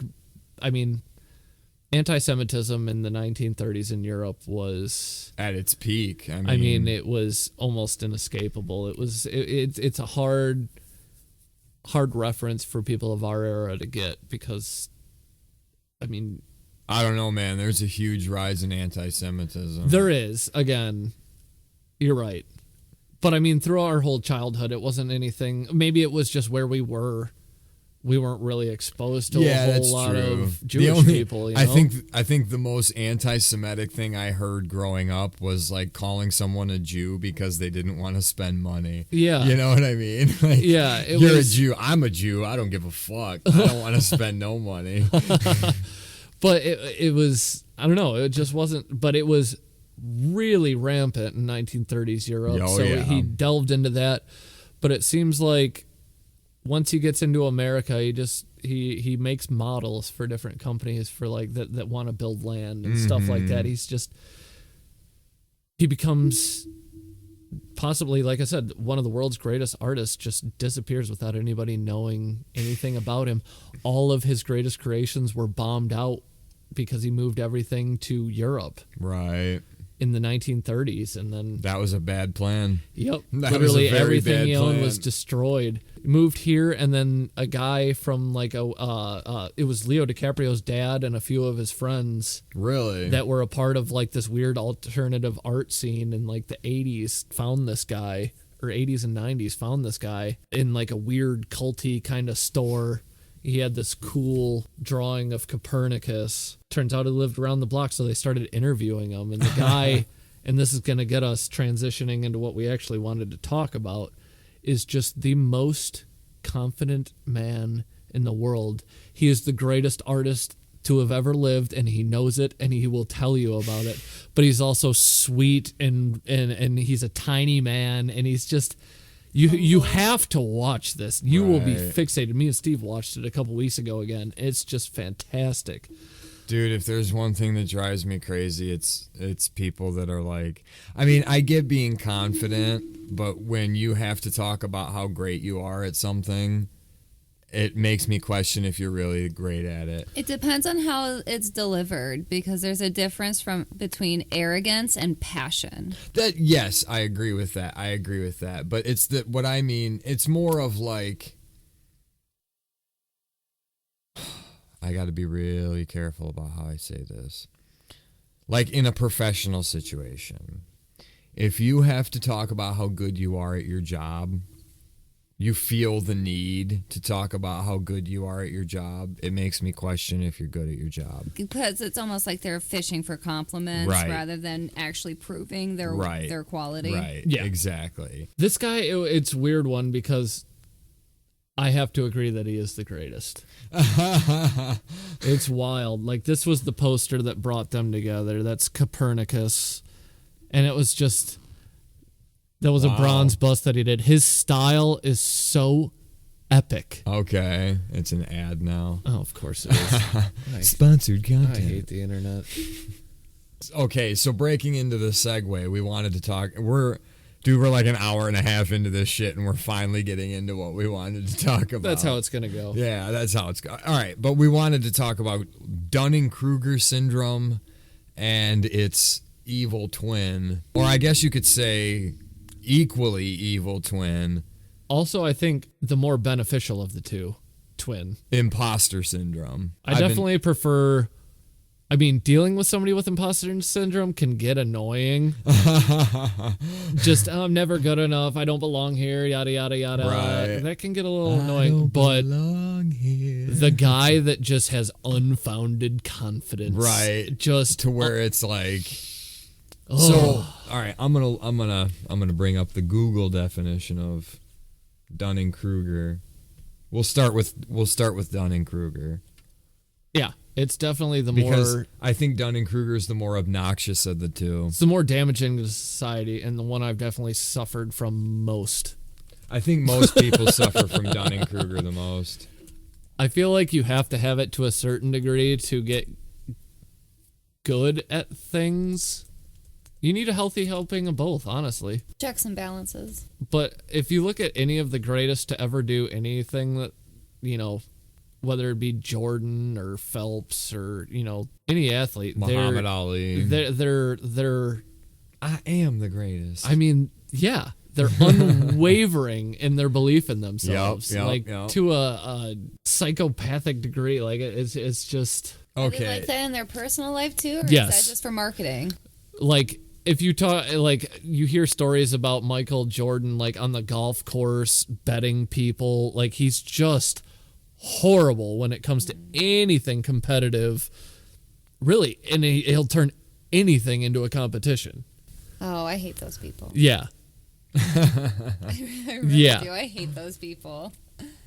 All right, so I found now this is from Wikipedia. Hold on, let me scroll down. Mm-hmm. The Dunning-Kruger Effect. Okay, the Dunning-Kruger Effect is a cognitive bias stating that people with low ability at a task overestimate their own ability, and that people with high ability at a task underestimate their own ability. So that would be the people with high ability underestimating would be imposter Yeah. syndrome.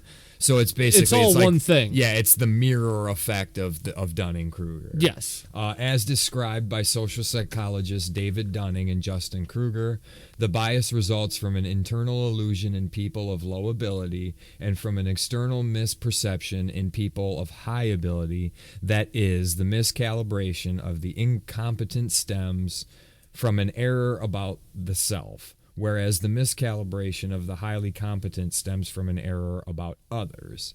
It is related to the cognitive bias of illusionary superiority and comes from people's inability to recognize their lack of ability. Without the self-awareness of metacognition, people cannot objectively evaluate their level of competence.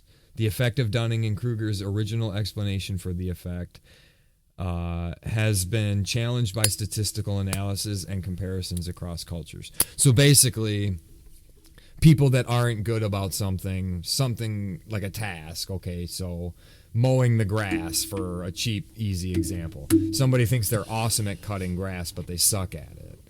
That's Dunning-Kruger. Yeah. Yeah. Now, look up the Dunning-Kruger curve. Okay. Because that's a fun kind of visual explanation to the way I feel a lot of us are subconsciously about a topic when we first find out about it. Oh. We'll So talk for those on a of you who are subject. listening, when you get a chance, Google the Dunning-Kruger curve. When you first get into something, you just want to talk on it at length, almost like you're an expert. You obsess don't over it. you don't even know how little you know about something. Right. You know, and the Dunning-Kruger thing is probably a big problem in the breakdown of communication in society Big right time. now. Big time. Especially with social media. And headlines. Headlines provide a huge, that clickbaity.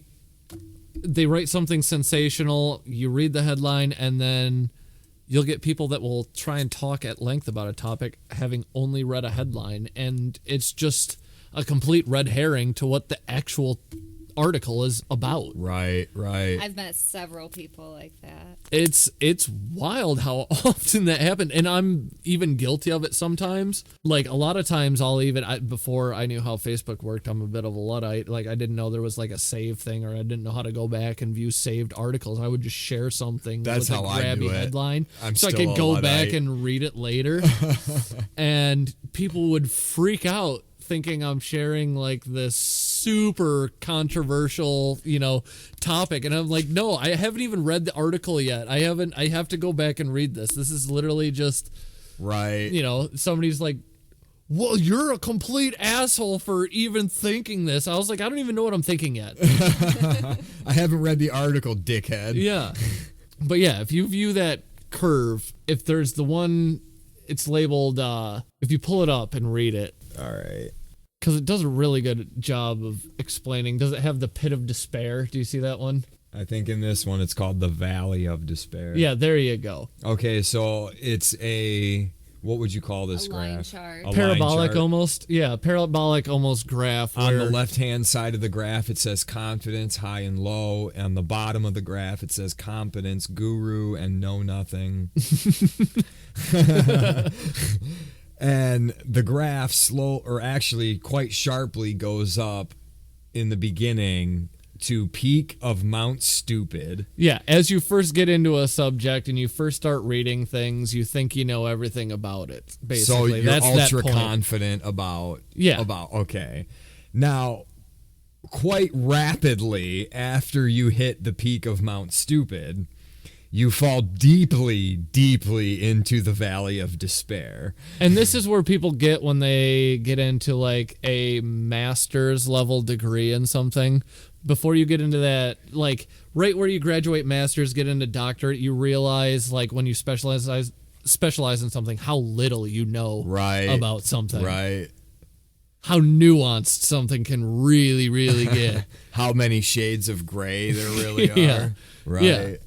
Now, after you fall deep into the Valley of Despair, you slowly start working up to the slope of enlightenment. Yeah. Now, what's the slope of enlightenment? I feel like that's where you're quiet.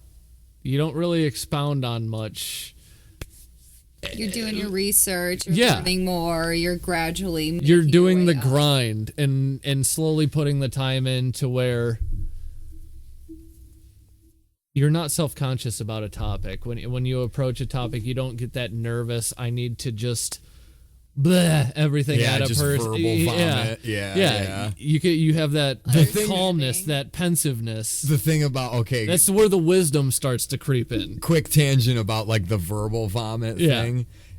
And I'm guilty of this too, I'll admit it, like on Facebook and shit. The thing that cracks me up about it, and it took me a while to notice that I do it, you can always tell the people that are like kind of pretentious because they use really, really big words. And Oh, yeah. you know, and I'm guilty of that. You know, I used to do that stuff.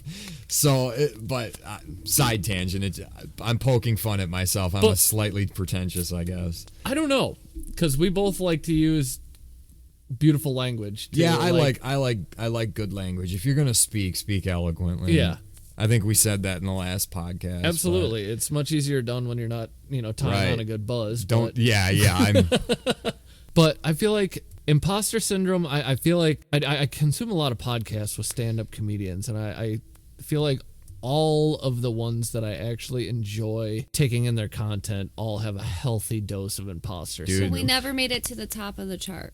Oh yeah, Yeah, okay. That's Yeah, right. before we get into imposter syndrome, now once you reach the slope of enlightenment, you slowly start creeping up to the plateau of sustainability. Yes. Now, what is the slope or the plateau of sustainability? That's where you really get to the point where you're influencing humanity at large. You have a healthy grasp of your topic. You're confident. You're influencing policy in your field or creating a new path for things going forward. In my opinion, you're your own self-actuated thing within your field. Okay. Like you're completely autonomous. People are looking to you for the answer, essentially. You become the teacher Yeah. of the topic. Yeah. You are Okay. now the expert. Oh, geez.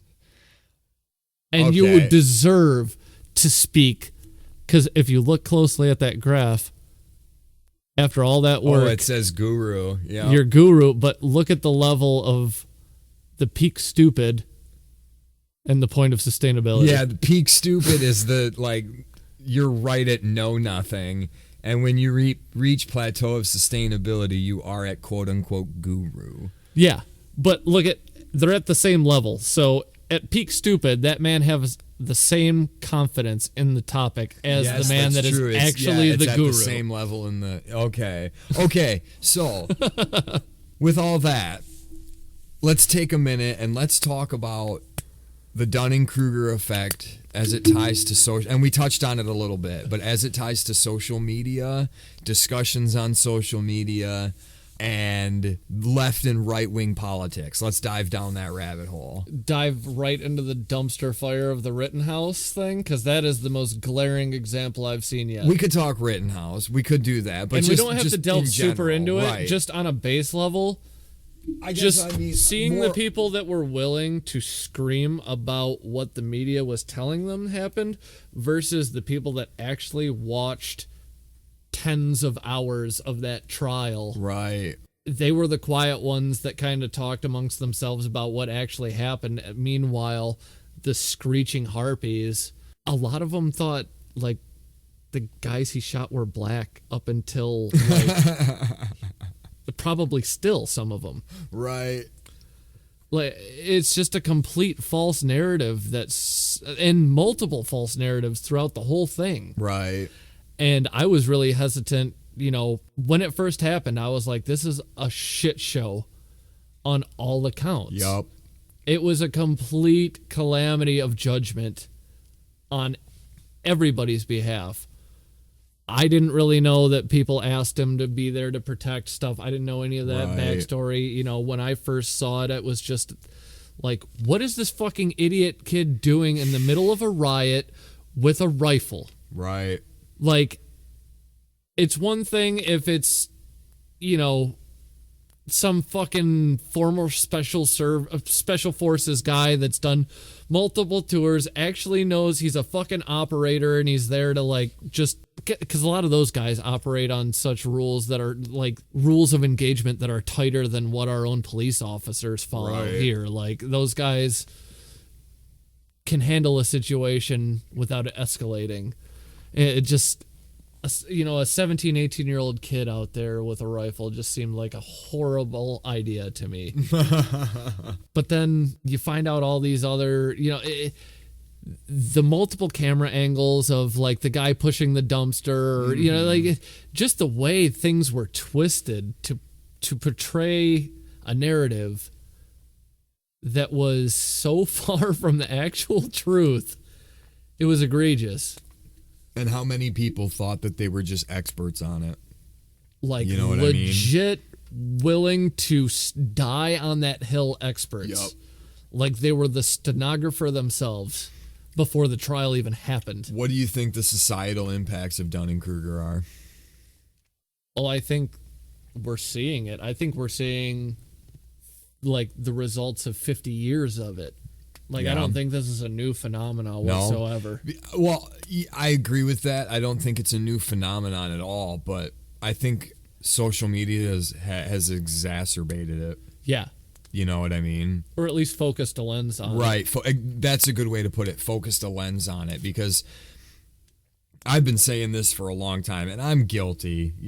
Everybody, if you try and pretend like you're not guilty to contributing to the stupidity of the world, you're either not on social media or you're a liar. Yeah. You know what I mean? So I'm guilty of it too, but man, I've been saying for a long time, like, the internet's a great thing, but maybe it wasn't a good idea to put everybody's opinion on the internet. Now, I say that as I'm broadcasting a podcast onto the internet, right. But it's like that whole meme of remember when we thought like exposure to information was was going to solve the world's problem? Like, yeah, no, that was we messed up. That's not right. all of my favorite people and the people I consider most interesting all fall on that imposter syndrome side of the spectrum. Yeah. I feel like none of them feel like they belong where they are. And it ties into a little bit of the first podcast we did where I was talking about how I really don't feel like I'm interesting, and almost every guest you've had says the same, like, why, like I'm not interesting. I wonder if that's an inherent quality in what we would consider good humans, humans Maybe. that we like to be around. I know the least favorite part of myself is my arrogance. Yeah, me too. My know-it-allness. Me too. That has been the biggest thing I've tried to stamp out of my personality in my adult life. Yep. Just getting to that point of being comfortable with I don't know. Yep. I agree. That's how I feel too. I will say this too, like, and this is actually kind of what made me want to talk about this, because I was thinking about doing a solo episode about it, but I didn't know how to do it. So I figured, and you're actually the person that I learned about Dunning-Kruger from, like, because you would talk about it. Yeah. But doing this podcast has given me a pretty heavy dose of imposter syndrome. Yeah. Like, well, I'm sure you had a bit of Dunning-Kruger on the opposite side of the spectrum. At first, it's a podcast. How hard can this be? Basically, and then you get into the audio mixing, and you're like, holy fuck, I didn't even... Well, you even knew how to do some of that. It wasn't so much the mixing and the audio side of it, because I love that. I love every bit of it. It's the... Should I be doing this? You know what I mean? Yeah. Like... I'm not a Ben Shapiro or a Joe Rogan. Like, I'm just an average dude. Should I be doing this? Am I smart enough? You know what I mean? Like, it's weird. It's well, and if you like, I'm not trying to lord anything when I say this, but I've been listening to Joe since the beginning, much less lately, just because I listen to so many other things. right. But There's so much out there. when it was just him and a couple others, like that was all there really was, and that's how he started. He's no expert in anything. He just was getting high, shooting the shit, taking mushrooms, doing whatever with his Right. buddies, just speaking at length about Bigfoot and aliens and And I keep trying to remind myself Yeah, of man. that, That's but how at it the same starts. time, it's like, I don't know. It's just this weird feeling of like, man, I'm not a genius, you know, like, should I be doing this? I would say there's only one actual genius who has a podcast. Lex that I listen- Friedman. Yeah, I mean, dude, that guy's a freak, man. almost every other one are idiot stoner pothead comedians, you know, fucking as Jimmy Dore likes to call himself, and then Bobby Lee with Tiger Belly, the old Mad TV mad child. Lex Friedman, I like him, but I have a hard time because some of his episodes are really interesting, and some of Yeah. his episodes are really fucking boring. And then some of them get so into the weeds so fast that the bar to entry, so to speak, as far as intelligence or even just knowledge of the certain topic they're Right, talking you about. have to be like, it, MIT level. Yeah, I mean, you are a PhD student to actually digest what these people are talking about. It's wild. That was the thing I wanted to bring up that I need to look into much more of, and we both should and talk about it next time, is I think he's starting his own, or as a part of a new college He that's being is. started in Austin, right? Him, I don't know everybody that's involved with it, but I know him and Heather Hying are involved in it, and it's like an online college. Like, I've never been so inspired to take a college course ever. 'Cause right. I truly feel like that man is going to be part, like, if AI and computer sciences become as influential as everybody is anticipating they're going to, I think so. that man's going to be responsible for keeping morality in all of it. Lex Like, Friedman. Lex Friedman is the moral compass of He the is. intellectual world. he's the Russian poet of the AI world, essentially. Like, almost every episode is so, what is love? You know, like Yeah. he's pontificating about how to inject humanity into the machine, Right. which I think is going to be crucial. Yeah, dude, AI. I mean, I'm very ignorant on the subject, but AI scares the shit out of me, man. It really does. And I think the thing, like, I know so little about it that I don't know if it's the fact that AI scares me. It's the fact that it scares people so much smarter than me. Right. That scares me. When Elon Musk is saying, "I hope the machines are kind to us," to me, that's you should probably take that seriously. I forget who it was, but they were talking about, you know, if you, something as simple as designing a robot to essentially try and reduce or like fold a napkin or something like that, it could get so into the weeds with that algorithmic process that it essentially bypasses and eliminates humans from that chain completely. Right. Like, it just, or you develop an AI to try and solve the ocean plastic. Something as innocuous as that. It gets down to eliminate ocean plastics, you eliminate humans. Right. They're the ones generating it. right. Like, that's the logical outcome of it. Like Ultron. Like, Yeah. it's And I've seen Terminator. I know how like, that it's, movie it's ends. a weird, like, it starts off as something harmless, something we're trying to help the planet, trying to help ourselves, and the only outcome of it alleviating it is ridding ourselves of the planet, There's a great quote, oddly ridding enough, the planet of ourselves, rather. from Iron Man 3, and it's the girl talking about, it's the girl talking about like how when you first get into science you're all wide-eyed and you want to save the world, and then by the end of it you're like evil. I want to see if I can find it. All right, I can't find the clip from Iron Man, and I forget what we were talking about now. So, what were we talking about? AI intelligence. Yeah. And Lex the Friedman. AI getting to a point to where they would take over the world and exterminate Oh, yeah, human okay. beings.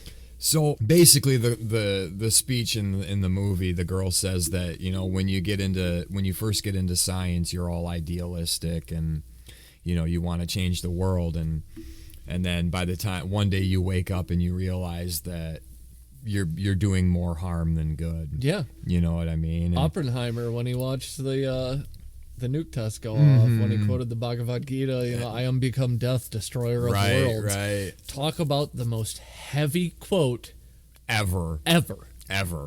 I have become death. Destroyer of worlds.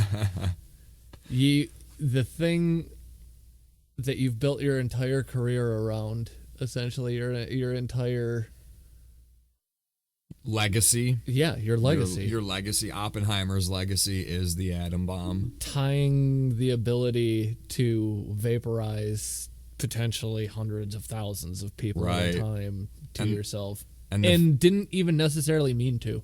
And the fact that the technology got out of control. Yeah. And now there's perpetually the threat of wiping out humanity. Think of how reckless we are. At one point, we were afraid to test it because we thought we might set our own atmosphere on fire. Right. Think of how scary that is. Literally setting the oxygen we breathe ablaze. Globally.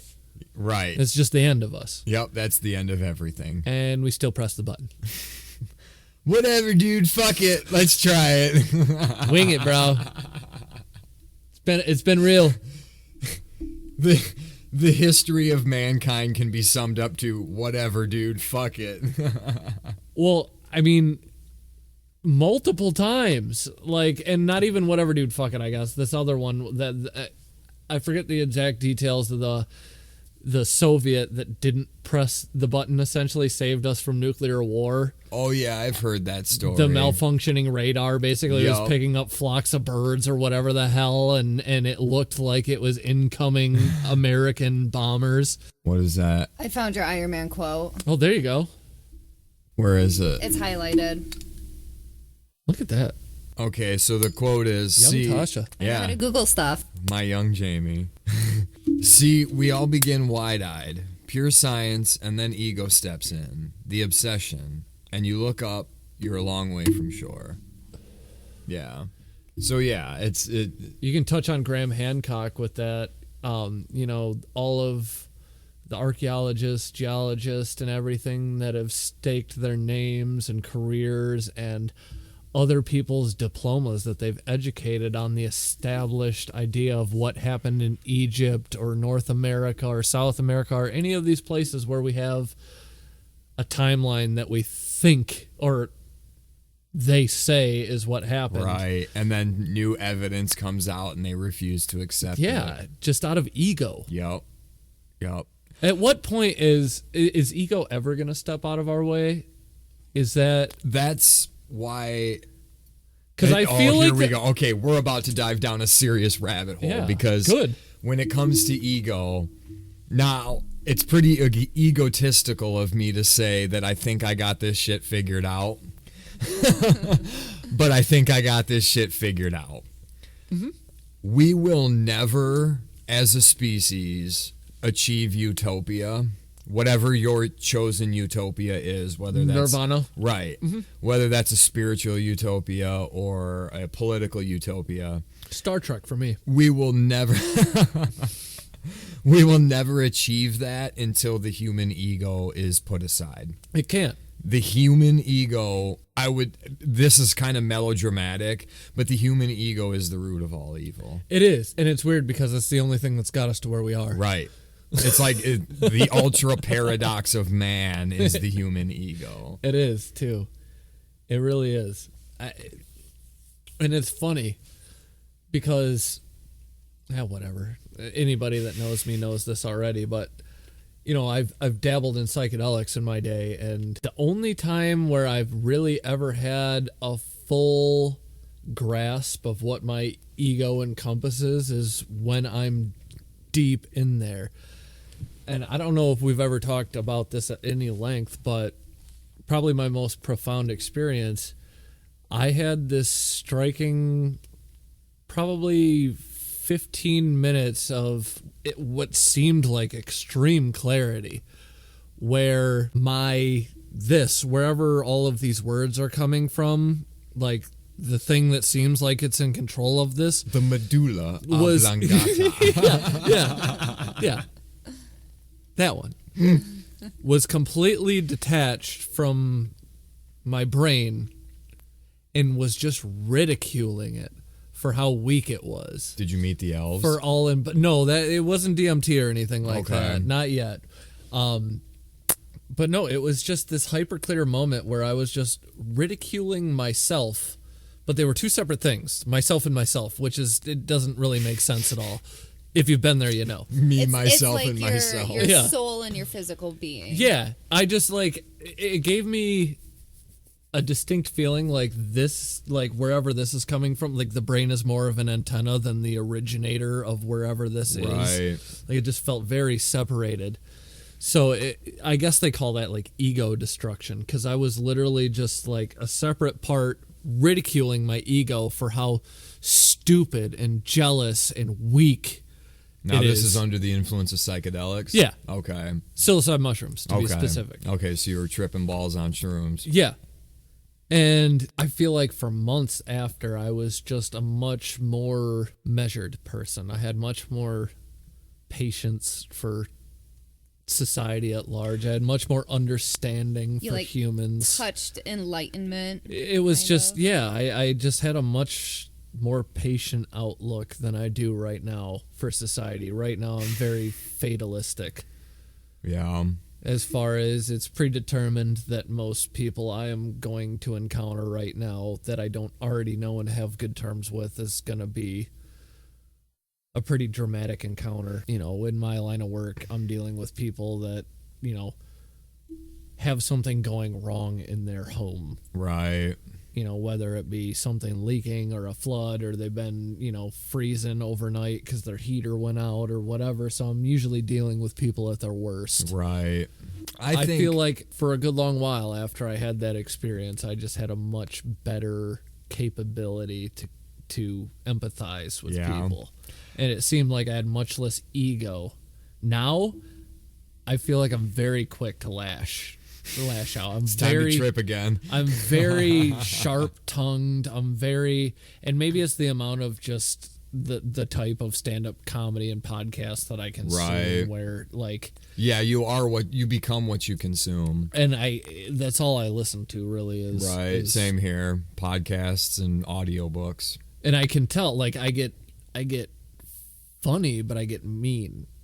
Yeah, a little snarky, a little mean spirited. Yeah. Yeah, I Yeah. get it. And I enjoy it, but not a lot of other yeah, people people do. don't enjoy it. Yeah, yeah. And I can see it, and I don't mean to, Yep. but I can see it happening.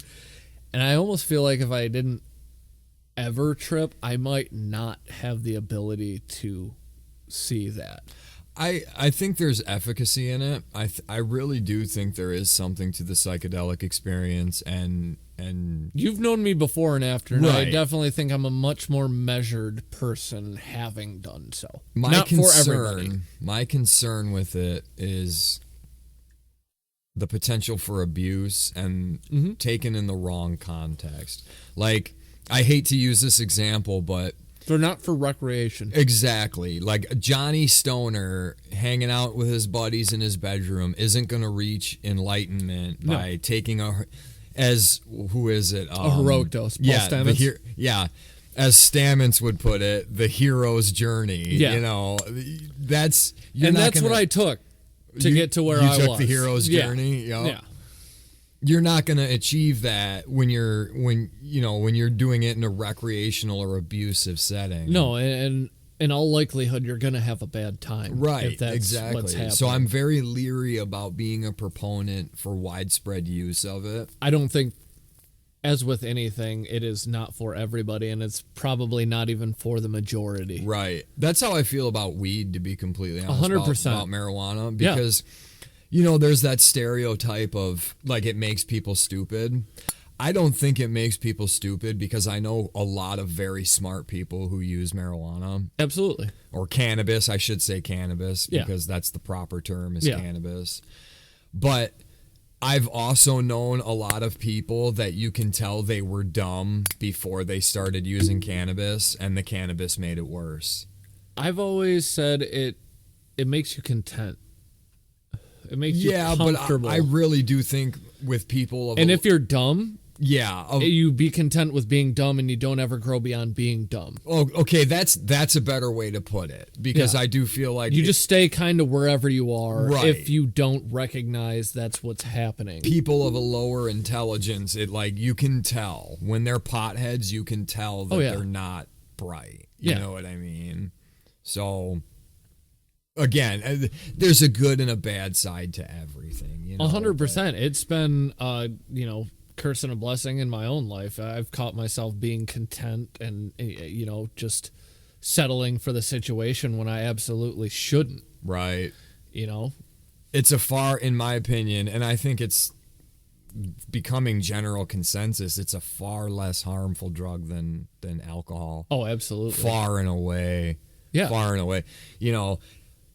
Okay, you got your average, say, blue collar worker who gets up every day, goes to work, does his job well, comes home, takes care of his family, gets his stuff done, and then before he goes to bed, he might hit a joint once or twice. Versus the guy that comes home from work every day, pounds a fifth of fucking whatever, or a pint of whatever, and, either passes out on the couch or beats the fuck out of his wife. Absolutely. Which one is worse? Yeah. You know what I mean? We all know the answer to that. Yeah, everybody knows the answer to that. Yep. And with the weed guy, it's like, it's okay to be content if you handle your business. Right. You got to be a If you contributing got your member shit of society. done. But if you're not, it's not okay to be content. Right. Sometimes you need to be anxious. Sometimes you should feel those uncomfortable feelings. Right. You It's can part of abuse life. it. You can abuse it. I've been Right. absolutely guilty of that. Like just numbing yourself to everything, and it doesn't serve you any good. When it comes to that, I try to keep in mind. Have you ever read The Subtle Art of Not Giving a Fuck? No, I haven't By Mark yet. Mason. I need to. Or Mark Manson. I think it's Mark Manson. He makes a really profound point in that book, and it stuck with me when I read the book. And he goes,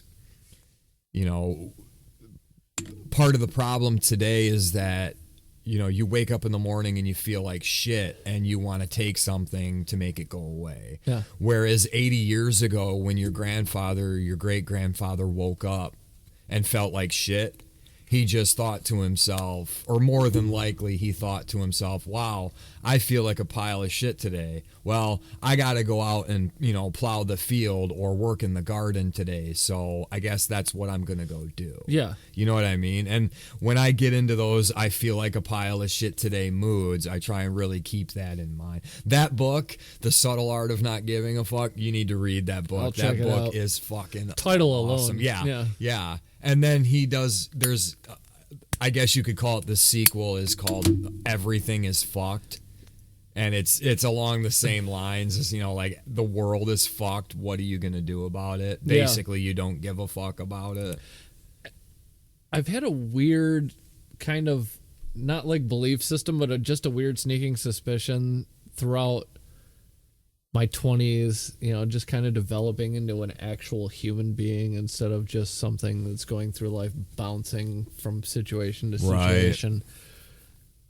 That I really, for some reason, have a sneaking suspicion. I hope to God I'm wrong. Especially for situations, people with new children like you, like that we're just going through the motions until it all falls apart. Right. Like, I feel like, and I should preface that, as we know it. Yeah. It might not be like the Mad Max apocalyptic, battle for water, whatever kind of thing like Right. that.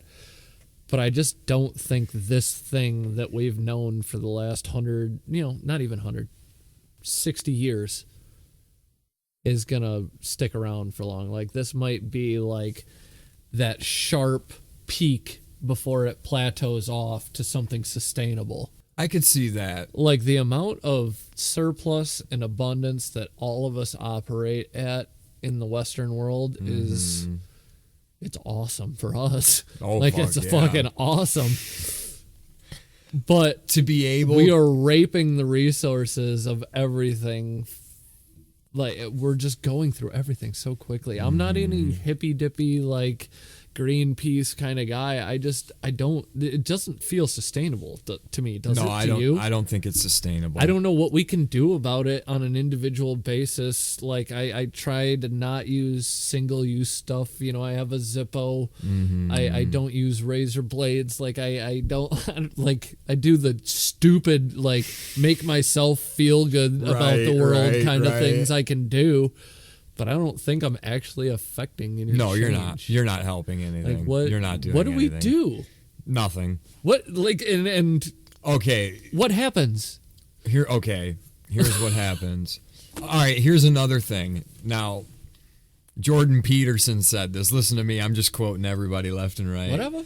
I think he said this on an episode of Rogan, and Defer to wisdom. I keep this in mind a lot too.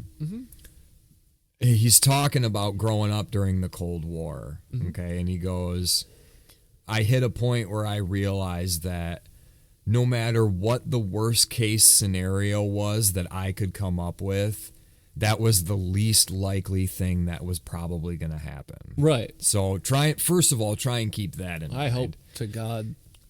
So with that in mind, secondly, because there's been like a few 100 million people that have died in this century at the hands of other people. Right. But not even disease. You're never going to get... Okay, let's use climate change as an example. Yeah, considering there's like, as we speak, just yesterday, like between 70 and 100 people died in a tornado in Kentucky in December. Right. But you're never going to get the developing nations of the world on board with not using fossil fuels. No. Why? Here's why. Because their attitude is, well, that's how you got to where you are, so fuck you, we're going to do the same exact thing. Yeah. You know? That's the way it's been done, so that's the way we're going to do it, Exactly. which is never a good answer to anything. It's not, but that is the way it is. Yeah. And there's 8 billion people on this planet. Yep. You can go back to what's that mouse study where it's the beautiful ones What's and his all name? that. Mouse Paradise. Mouse Paradise. I'll Google it. But John J. something. That study is honestly like a perfect mirror for what I think we're dealing with in the world. You know what I mean? Calhoun, is that? Yeah. Calhoun's rat studies. What's it called? Mouse Paradise? Mouse Utopia. Mouse Utopia. Oh, I read this. Rat Park. Rat Park. There we go. In the experiments, Calhoun and his researchers created a series of rat utopias, enclosed spaces in which rats were given unlimited access to food and water, enabling unfettered population growth. He would later perform similar experiments on mice from 1968 to 72. The behavioral sink. Behavioral sink is a term invented by anthologist John B. Calhoun to describe a collapse in behavior which can result for overcrowding. There's 8 fucking billion people in this goddamn world. Basically, they gave them everything that you could ever want as a mouse. Unlimited water, unlimited exercise, a beautiful amount of space. They ended up overpopulating, and they started seeing really strange behaviors, shaking. Some of the population wouldn't reproduce. Isolation. Yeah, going on. self-isolation. I think it hit a point where aggression. The moms were eating their babies. Yep. It devolved really quickly, and obviously how many parallels can you draw between mouse and men? But, I mean, to me it seems like there's way too many striking similarities to a lot of the things that we're seeing today with our mental health situations. Yeah. And population densities, particularly in inner cities. I really think it's a case of there's just too many of us. And again, going back to climate change, we can cut our own nose off to spite our face and it's not going to change anything. Mm-hmm. Now, that's not an excuse to say, well, fuck it, let's just keep on with the status quo. Because I am a firm believer that this place is beautiful. We should take care of this planet. We should absolutely do everything in our power to take care of this planet. It's the only one we have so far. Right, exactly. We should... Okay, here's an analogy that I thought of that I like to use. Imagine locking yourself in a room and spilling oil all over the place and burning paraffin wax candles and Yeah. smoking a million cigarettes and lighting cigars and just hang out in that room for a little while and see what happens. Yeah. You know what I mean? Is that really what we want to do to this planet? I don't think that's a good plan, dude. No, not fun for everybody. Now, does it make you nervous that a bunch of the world's most powerful and elite people are trying to flee the planet? Well, I'd be a fucking idiot if I said no. Like, There's kind of probably a reason for that. I mean, right? Like, that's not really a great, like, they're not even willing to invest the money into saving this world at this point. What do they know that we don't? I don't mean to, like, get into conspiracy put your tinfoil hat on tinfoil for all hat land, this. yeah. But, I don't know, it's just something to fucking be curious about. Okay, they obviously know something we don't. Unless they're just gearing up to do asteroid mining or something like that, where they can further monetize their escapades into space instead of just, farting themselves in a bottle rocket up into, like, orbital space and then careening back down after 15 minutes. going back to Jordan Peterson, the worst case scenario is probably the least likely thing. Honestly, I don't think it's any of that. I think it's a case of the human ego. Just, I feel like it. Exactly. Jeff Bezos, Blue Origin. Yeah. Jeff Bezos is like the richest guy in the world, right? Yeah. I mean, he's the richest dude in the world. Okay. I apologize to anybody who drives the big coal-blowing pickup trucks, but it's the same thing. Yeah. Look at my dick. This Yeah. is my dick. Look at Yeah. it. It's huge. That's Jeff Bezos. Did you hear That's his... all it is look at my dick. It's the same thing with guys that deer hunt, and the only thing they hunt for, they don't give a fuck about the meat. No. The only thing they're hunting for is the big 18, 300-point buck. Yeah. Look at my dick. My dick is huge. Yeah. That's all Just it is. bragging That's rights. all it is. That's all it is. Jeff Bezos is just like, I'm Dr. Evil. Look at my penis rocket. His rocket is a dick, dude. Yeah. If that has to be on purpose. It has to be. It has That's to not be. an accident. No. Absolutely not. When I saw the picture of the rocket, my head just automatically started going through all of the Austin Powers, where it's like, hey, that looks like a Woody. Like, Johnson. Clang. Pay attention. Yeah. Schlong. Yeah. Yeah. I mean, to take off the tinfoil hat, I don't think it's a case of they want to escape the planet. It's a case of look at how big my dick is. Yeah. You know what I mean? That's all it is. Now, Elon Musk, that's a different story because that guy actually might really be an alien. It very well Like, is possible. I'm willing to believe that. I'm willing to believe that guy. Or that guy is Nikola Tesla reincarnated. And after, like, watching him on Joe Rogan, He's weird. He, as weird as he is, and I feel like it could have dehumanized him to some people, it really humanized him to me. Like, you could see, like, the pain in that dude from, like, he doesn't enjoy being who he is. Right. He really doesn't. And, like, he even says, like, nobody should envy me. No, I don't think anybody would enjoy being in here. Right.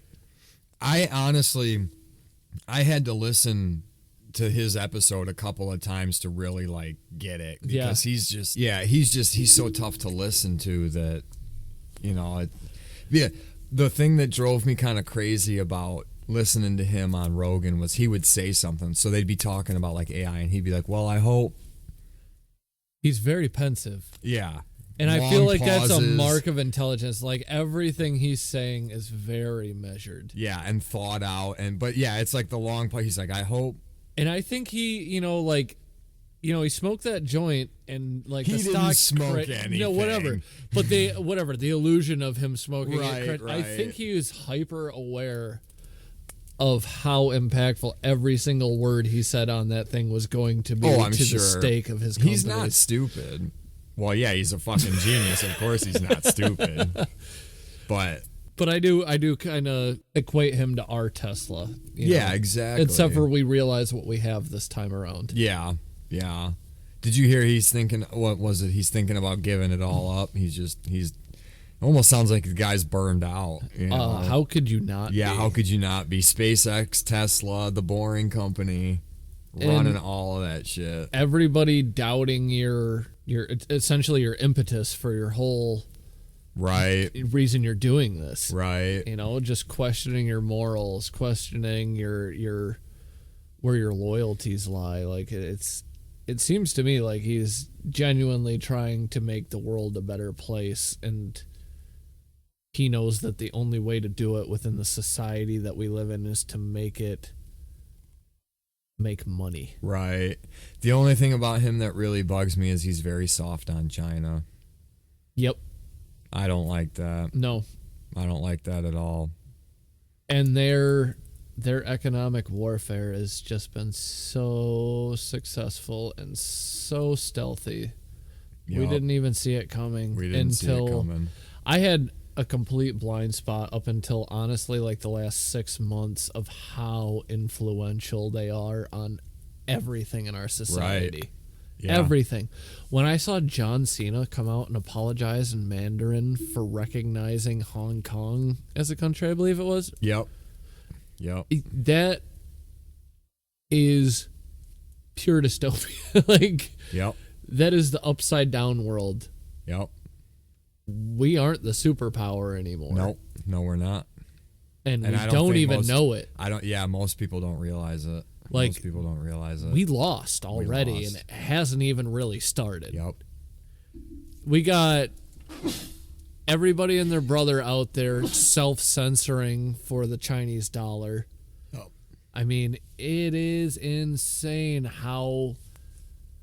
I mean, I remember at the company we both used to work at together, we were getting, meetings about getting hacked. What was that? Yep. 2015, 2014, getting hacked by 15? the Chinese, intellectual property theft. Yeah, it was a whole new thing, and in 8 years, it's ramped up to the point where Google allowed, capitulated to basically, allow this certain weird censorship to have Google operate in China because they knew if they didn't, Google or China was just going to rip off Google and make their own version of it. Yep. Yeah, they've got us by the balls, basically. There's nothing... They don't operate with the same code we do. They're willing to do things we aren't. Yep. I mean, they are hyper-focusing their youth on strength of strength of intelligence, strength of... they're just doing everything we're not willing to do right now. Meanwhile, our teenagers are over here eating Tide Pods and doing the cinnamon challenge. And, being a more empathetic, kind society isn't a bad thing. No, that's a great thing. Demonizing strength and strong leadership, type A, whatever you want to call it, in the guise of being kind, like you can be both. There is, the cliche term, the warrior poet, that's what we should and carry a big stick. That's what we should all strive to be. Like you can't be peaceful without the capability of being violent. Right. You have to be dangerous, but you have to learn to control the danger. Yeah. That's Jordan Peterson again. Yeah. And I feel like ignoring that, I'm not sure I'm using this term right, but that duality of man where we're all capable of good and evil, so to speak. Everything in life is about balance. Yeah, you're doing a disservice to everybody. Yep. Thinking that not only they can't coexist, but they have to. They literally have to. They have to. The baby's over. I getcha. Love you, baby. Oh, she moved the mic. You're good. Sorry. All right. But yeah, it just... I keep meaning to have this conversation with my grandfather about that, where they're not a threat. like it's lost. Like it's over. Right. Yeah, exactly. And I don't know how to feel about it. I don't know how to really broach like that kind of situation where like the reality of the America as we know it is, I don't know that it was lost. It was just kind of given up. let me play devil's advocate, though. I hope I'm wrong. Right. Just to give the opposing perspective. Yeah. What if, because this is how I try when I get thinking like that. This is how I try and measure those thoughts. What if, yes, that is the case, but also, how do I word this? I think thinking that way isn't giving your own countrymen enough credit. You're right. You know what I mean? I have a very fatalistic view of... So do I. So I believe me, I am guilty of that. And it's as mainly well. because, like I said, the Fourth Estate has completely failed us and is only serving to divide us for the Right. sake of making a quick buck. But I think all this COVID stuff is a really good example. Now, I want to preface this by saying that it really, I don't want to say annoys me or drives me crazy, but I take issue with the typical guy that's, I'm a deer hunter, so I'm going to fight the man. Yeah. You know what I mean? It's like, wait a second, bro. First of all, and I'm speaking completely ignorantly on this. I have no training whatsoever. I wasn't in the military. Yeah. I wasn't in the military or anything like that. But first of all, dude, what do you know about battlefield tactics? What do you know about, how to advance on an enemy? Reconnoitering. Okay. Bushcraft. What do you know about field medicine? Yeah, literally just not dying from an infected tooth. Right. So how are you going to take on the man? You know what I mean? Yeah. They're the lone wolf, Peaky Blinders, Right. goofy fucking, if you see me running, follow me, weird t-shirt guy, like, what the fuck are you doing here in Target kind of thing. Right. Like, that guy is Dunning-Kruger once again. There you go. Fatally delusional about what that scenario would actually look like. But now, okay, so you have that. You have, I don't like that. But at the same time, and this is how you can tie COVID into this, I think you've seen with COVID that there is a willingness to at least stand up. Yeah. And that right there is enough of a reason to have faith that it won't, once again, the worst case scenario is unlikely to happen, that it won't get as bad as you're thinking. Now, yes, I agree that basically China is the superpower of the world now. And basically, But as long as we don't go to war with them, we still have a way out. I still think we beat their ass on like an actual battlefield type scenario. I disagree. I just think if we have the personnel to man our equipment, That's it right there. I think just Okay. our equipment alone, and that's what we know of. Don't the Chinese have like a standing army of, I think it's like 2 million men or something like that? Yeah, but I mean, And How many- what's the old saying? You never fight a ground war in Asia.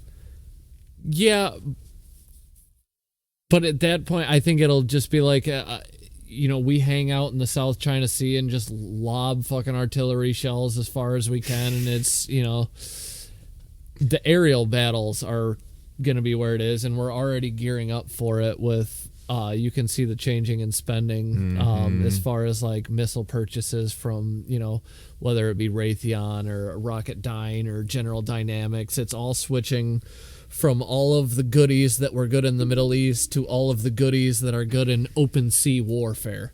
Right. So it's going to happen. because they've already started spending money on it. Yep. And once the money train gets rolling, Yeah, they have to justify it. yep. War with China, in my opinion, is a worst nightmare scenario. Yeah. Any form of war with China is a worst nightmare scenario. Mm-hmm. We should avoid it at all costs. Now, that's not me saying to back down from the enemy if the enemy chooses to be aggressive, because I'm a firm believer in the non-aggression principle. Yeah. And the non-aggression principle also grants me the right to physically remove you from a situation if Yeah. you present yourself as a threat. My view on kicking their ass is like a very limited window. They don't innovate. They take what we do and they copy it. Right. And at first, like right now, they're okay at it. They used to suck at it, and it used to be kind of a joke. You know, they would just make real shit imitations of whatever anybody else in the world was making. Now it's looking pretty good. You know, they have that, I don't know if you would consider it a 5th or 6th generation fighter that's pretty impressive as far as like I guess you would call it a full-on fighter platform, you know, to compete with the 35 Lightning Bolt here in the U.S. But they're not going to stay at that okay stage for long. No. They're going to get better at it. Right. That's the natural. And I think right now we're getting towards the tail end of where like we have the technological advantage just as far as drone warfare. Like they're ramping up so quickly that window is going to close. Well, and then we have no shot even economically or militarily. Right. Right now I think we have the edge militarily. Just by sheer attrition, they have way, way, way more people. I don't think we're really ever going to see like a, 1917 style, like mass charge kind of army on army warfare. It's going to be a technological battle. Yeah. Like the standing army numbers are meaning less and less with autonomous drones, autonomous fighters, autonomous tanks. Right. We got fucking dogs now that can carry shit. Like the battlefield is changing so quickly. I don't know. I don't know what it's going to look like. We don't even know what we have, considering in the 90s we were told we were 10 years behind anything we actually knew about. Probably it's closer to 40 or 50 years. Right. With the pace of change nowadays. Yeah, But like I said, I think that military, edge is going to close soon. Quick. Yeah. And I think it's something that not a lot of people are concerned about, and they should be more concerned about it. And I'm curious where the Russians are going to fall on that. They're going to do what China does. The Are Russians you sure, though? Because we thought they were going to do what Germany did in World War II. Yes, the Russians are very sneaky people. They kind of do whatever is in the best interest of Russia. Yes, they do. Like, there's no... Again, I'm not a communist, but there's a weird side of me that admires Russia. I respect them. Exactly. I have a healthy the respect crazy bastards, I respect them. I have a healthy respect for the Russians. I really do. They're kind of relentless. You have to be relentless when you live in a fucking frozen shithole. They're hard people. That's all there is to it. Right. We are like rice pudding soft compared to that people. It's wild, man. Did you ever watch The Great? No. Sidebar. Definitely watch it. It's a hilarious take on that whole Catherine the Great era of Russia. Okay. The falling of the czars, and all that stuff. Dude, I read a book. It was one of the, I think it was called The Great Courses or something. It was a college level history book. Mm-hmm. But it was the history of Russia from Catherine the Great all the way until the fall of Tsar Nicholas. Yep. Through the Russian Revolution. Mm-hmm. It gave me a better understanding of Russian, what happened. You know it's what I mean? wild, and it's how it was susceptible to Bolshevikism and communism, and the it was czars fascinating. were wild folks. Dude, Russian history. See, I really think that it's, I don't want to call it a crime, but it's a travesty that in high school you don't learn about Russian history. Russian history is very important to world history. You know, Russia's a major, major country, and you don't learn jack shit about Russia. Nothing other than they're the evil hockey team in every movie that we grew up with. Yeah, the Mighty Ducks and shit. You know, they're always just on the losing team. I have a healthy respect for Russians, and I guess that's where I'll leave that. But some of the most glorious stories from World War II are, like, Stalingrad and all of that. It just, one guy's got the ammo, one guy's got the gun, they shoot you if you turn to desert. Like, it's just an unbelievably tumultuous era of history for hundreds of years for them. Yep. It's just, but yeah, watch The Great. It's just an amazing, hilarious take on that whole era. What were we talking about before that? I forget. But yeah, that's probably why Jordan Peterson's so fascinated with that, Solzhenitsyn. And dude, I read the first volume of the Gulag Archipelago, and it's rough. Yeah. Like I didn't make it to volume 2 or volume 3. Yeah. But between the content of the book, like, it's not a hard read. Mm-hmm. It's heavy. Right. Comprehension wise, it's not a hard read, but it's so long and it's so heavy duty. Yeah. That, like, I just couldn't go on. But dude, some of the stuff that happened in the gulags was just absolutely atrocious. Mm-hmm. They would literally hold men down and stomp on their testicles to get confessions out of them. Mm-hmm. They would drive nails through their fingers and stuff like that to get confessed. That's horrifying. Oh, yeah. You know what I mean? Yep. And then, when they would confess to something, then they would, like, turn it around on them and just play all these psychological games with them. And it's like, oh my God, man. They dismantled people. Mm-hmm. And that's how you understand how something like, far stretch here, but something like the nuclear incident they had over there, Chernobyl, how you get to that failure of ego and paranoia where, they're forcing this thing through tests that it's never passed and isn't going to pass, and end up creating an incident all to either save face or create a name for themselves. It's pure ego in the face of this mechanism of the state. Yeah, we brought it back to the human ego. Look at that. There seems to be two common themes in this episode: the human ego and Dunning-Kruger. Well, I mean, I feel like they're our main undoings in modern society. I would agree with that wholeheartedly, 100%. They're two things that got us to where we are, because that arrogance to try something in the face of not knowing a goddamn thing about it is kind of necessary. Right. It's annoying to deal with. The will to innovate. Yeah. The desire to innovate. I'm good enough to do this. I mean, it's just every entrepreneur, every athlete, every great actor or musician has a touch of it to think the world should see this or the world should hear this. Right. Or I guess me having a podcast, I have a touch of it, right? I mean, you have to. We all do. Like, there's no escape. Like, this isn't like a insult, like, oh, you're dumb, or oh, this is just a part of the human condition. Right. Just what it is to be alive.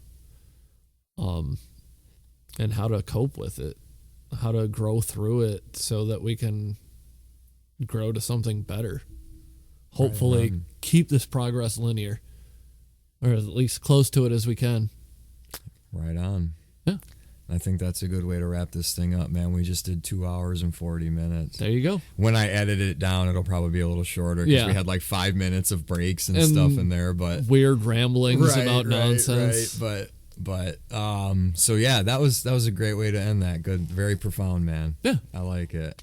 Thanks again for coming back. Of course, you're always welcome, dude. We'll do it again. This was actually like I had a lot of fun last time. Yeah. But I think I got a little drunker this time. Yep. I had a lot of fun, man. Yeah, we were all over the place. We were winging everywhere. it. Yep. So, yeah, but again, thanks again for doing this, man. I 100%. really appreciate it. We'll do it again. Thanks again, everybody who's been listening. We appreciate it. We know this episode was just everywhere and all over the place. If you've made it to this point, thank you very much. You are a hero among humans. Thank you.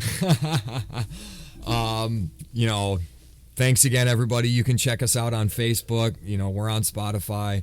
I'm working on getting us on more podcast providers, I guess you'd call them. Yeah. Apple and Google. There's so much that goes into all of this, though, that it's almost overwhelming. So one step at a time. But again, we hope you guys enjoyed the episode. I hope you've been enjoying all the episodes I've been putting out. Check out the last couple episodes. It's getting late. I'm getting tired. So you want to say goodbye? We'll see y'all in the next one. All right. Thanks again, everybody. Have a good night. We'll see you. Bye-bye.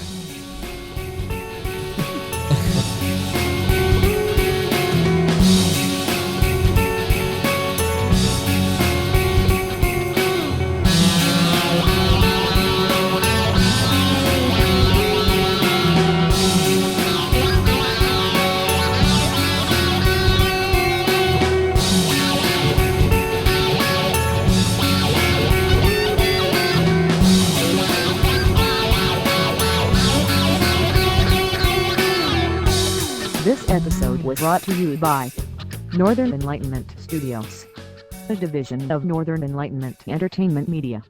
We hope you have enjoyed this program. Goodbye. In transmission.